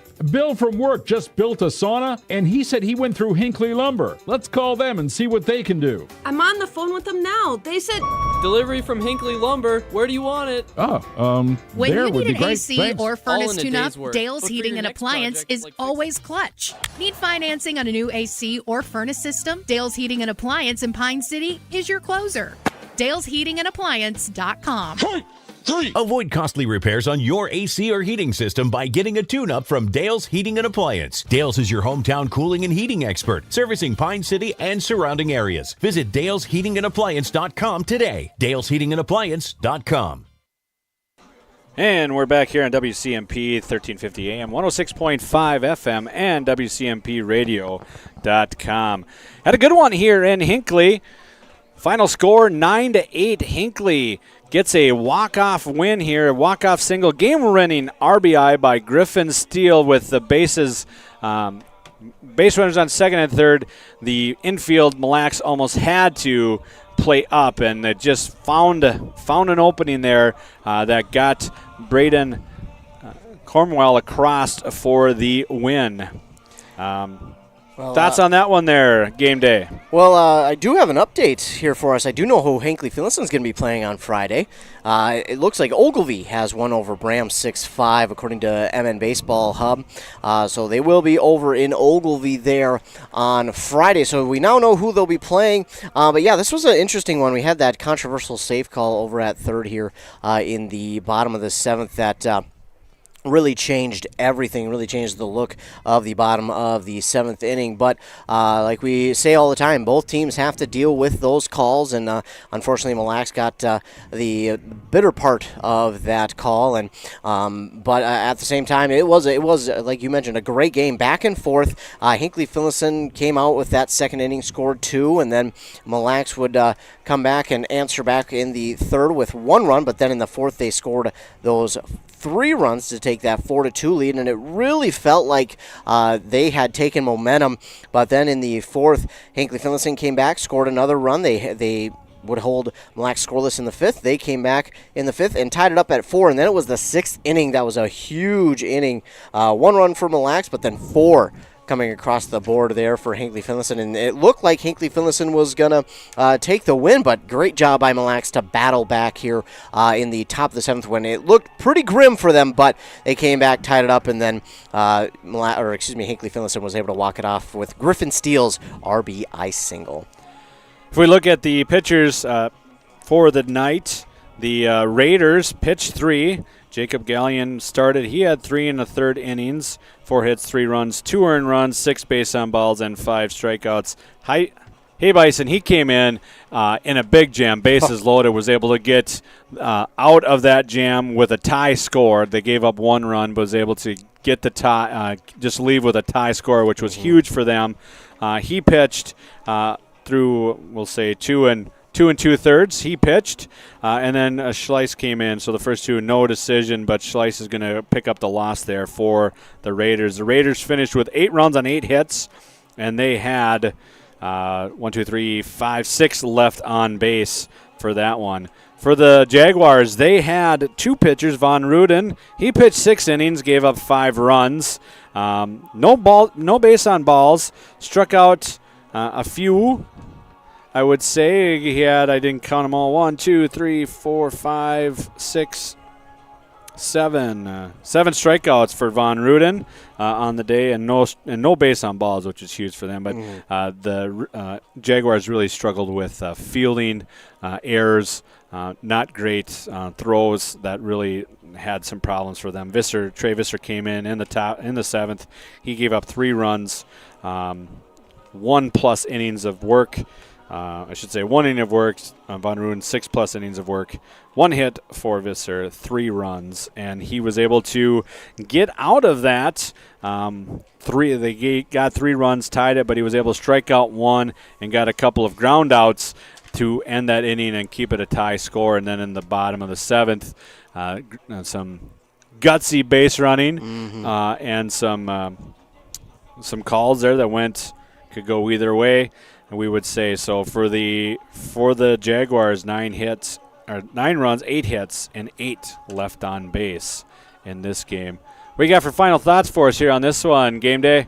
Yeah, this was a fun one to be a part of. I think errors were the talking point of this one. They kind of slowed them down, so to speak, and then, of course, the announcer's jinx came into full effect there, as I mentioned it, and then all of a sudden both teams make a couple of errors. But, yeah, I think both teams did a great job of overcoming adversity. Both teams have a lot to look forward to as they move on in the playoffs. Of course, we know now Hinckley-Finlayson, this is according to Minnesota Baseball Hub, that they will be playing Ogilvie on Friday after Ogilvie won. So they'll be in Ogilvie on Friday. Mille Lacs will get a home game against Bram. But we see both these teams able to overcome the adversity here in this one. So I think both of them can carry some momentum going forward. And this might not be the last time we see these two teams face off. There's a good chance this could be another, whether it's in the elimination bracket, maybe it's the championship, whatever it may be. I wouldn't be surprised to see these two teams push their way towards that championship game. You've got two teams who are very, very tough outs, quite literally, here in this one. And I can't wait to see these two teams going forward and how they'll play. And again, despite the loss here for Mille Lacs, I think you've got to be pretty happy with your performance. Again, you went down by 3 runs going into the top of the 7th. That should be it for a lot of teams, but they came back and scored enough runs to tie it up. Unfortunately, they lost here. But again, good game between both of these teams. They're going to have stuff that they want to work on here as they have one day of practice, and then they're back at it on Friday night. But the two teams that they're going to be playing should be careful, because we've seen these two teams, again, overcoming that adversity, their ability to be aggressive enough to score the runs. So I can't wait to see how these two teams do going forward. Absolutely there, Ethan. As we look at the brackets here, so one more game this week for both teams. Mille Lacs needs to win to stay alive to go to next week.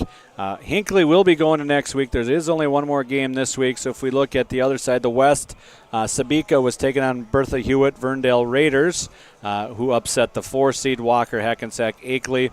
The 2 seed is Pine River Bacchus. They took on LaPorte tonight. The 6 seed who knocked off the 3 seed. So a few upsets over on that side. It looks like Ethan has updated his, so let's see if I can update mine. It looks like we've got some scores from over there. So Pine River Bacchus beat LaPorte 17-7, and the 1 seed Sabika beat Verndale and Bertha Hewitt 9-1. So those two are moving on. The 1-2 seeds are moving on that side of the bracket. So those teams will be playing over there. There, mine updated. There we go. And then Ogilvie, and we've got it updated here as well. So Ogilvie and Hinckley will be playing on this side. So on this side of the bracket, the winner moves on Friday. So Friday, the winner will move on to Piers and be in that semifinal game with a chance to do the crossover and play in the final. It looks like game time has been set for Friday. Looks like it's going to be a 1 p.m. pitch in Ogilvie. On Friday is what MSHSL.org is telling us. 12 p.m. pitch and Sabika on the other side. So both Hinckley will be moving on to next week for sure. Just depends if they're going to be in the winner bracket or the consolation bracket. Next week on the 5th, it moves to Piers. Hilly Field will be when those take place over there. So one more game this week for both teams. Hinckley will be moving on to the next week of games as well. So those are the 5th and the 8th for those games, 5th, 6th and 8th for those games as well. That'll do it here from Hinckley. Our final score, Hinckley with a walk-off game-winning RBI by Griffin Steele wins this one 9-8. I'd like to thank Ethan Game Day Gilman for stopping on by and helping out. I'm Joe Lattimore. Thank you. You can find out all the scores as you listen in the morning to Ethan Game Day Gilman on 95.5 at 7:30 and 8:30, and at on Joshua Myron at 7:45 and 8:45 on 100.9. Thank you for joining us tonight. Have a great night, and we'll see you next time on these radio stations for baseball on WCMP. Briggs & Stratton, Kohler, Kawasaki, 42, 48, or 52-inch deck. I don't know. When you have serious questions about the right lawn machine, go talk to the experts at Minnesota Equipment and Isanti. John Deere, Gravely, Toro, and Aaron's. And with Minnesota Equipment's experienced team, they can match you with the machine perfect for your needs at a price that fits your budget. The sale is just the start of the relationship at Minnesota Equipment, Highway 65 in Isanti, or at minnesotaequipment.com. Since 1967, Schmidt Construction, general contractor in Hinckley, has been where to go for all your building projects. Let Gerald Schmidt help you with designing, remodeling, or any new construction. Schmidt Construction specializes in residential home building, agricultural, industrial, and commercial buildings, with expert advice on all of your building projects and ideas. When you hire a contractor to take care of your building needs, you can't do better than Schmidt Construction, general contractor in Hinckley. 320-384-7901. Did you know that Franzen Bank and Trust is a Minnesota-owned company? And they're one of the largest community banks around. That's a great combination. As a community bank, they're dedicated to their customers and the communities they serve. You might say they're big enough to help, small enough to care. Last March, they provided $20,000 in grants to 6 different Minnesota communities. They also processed well over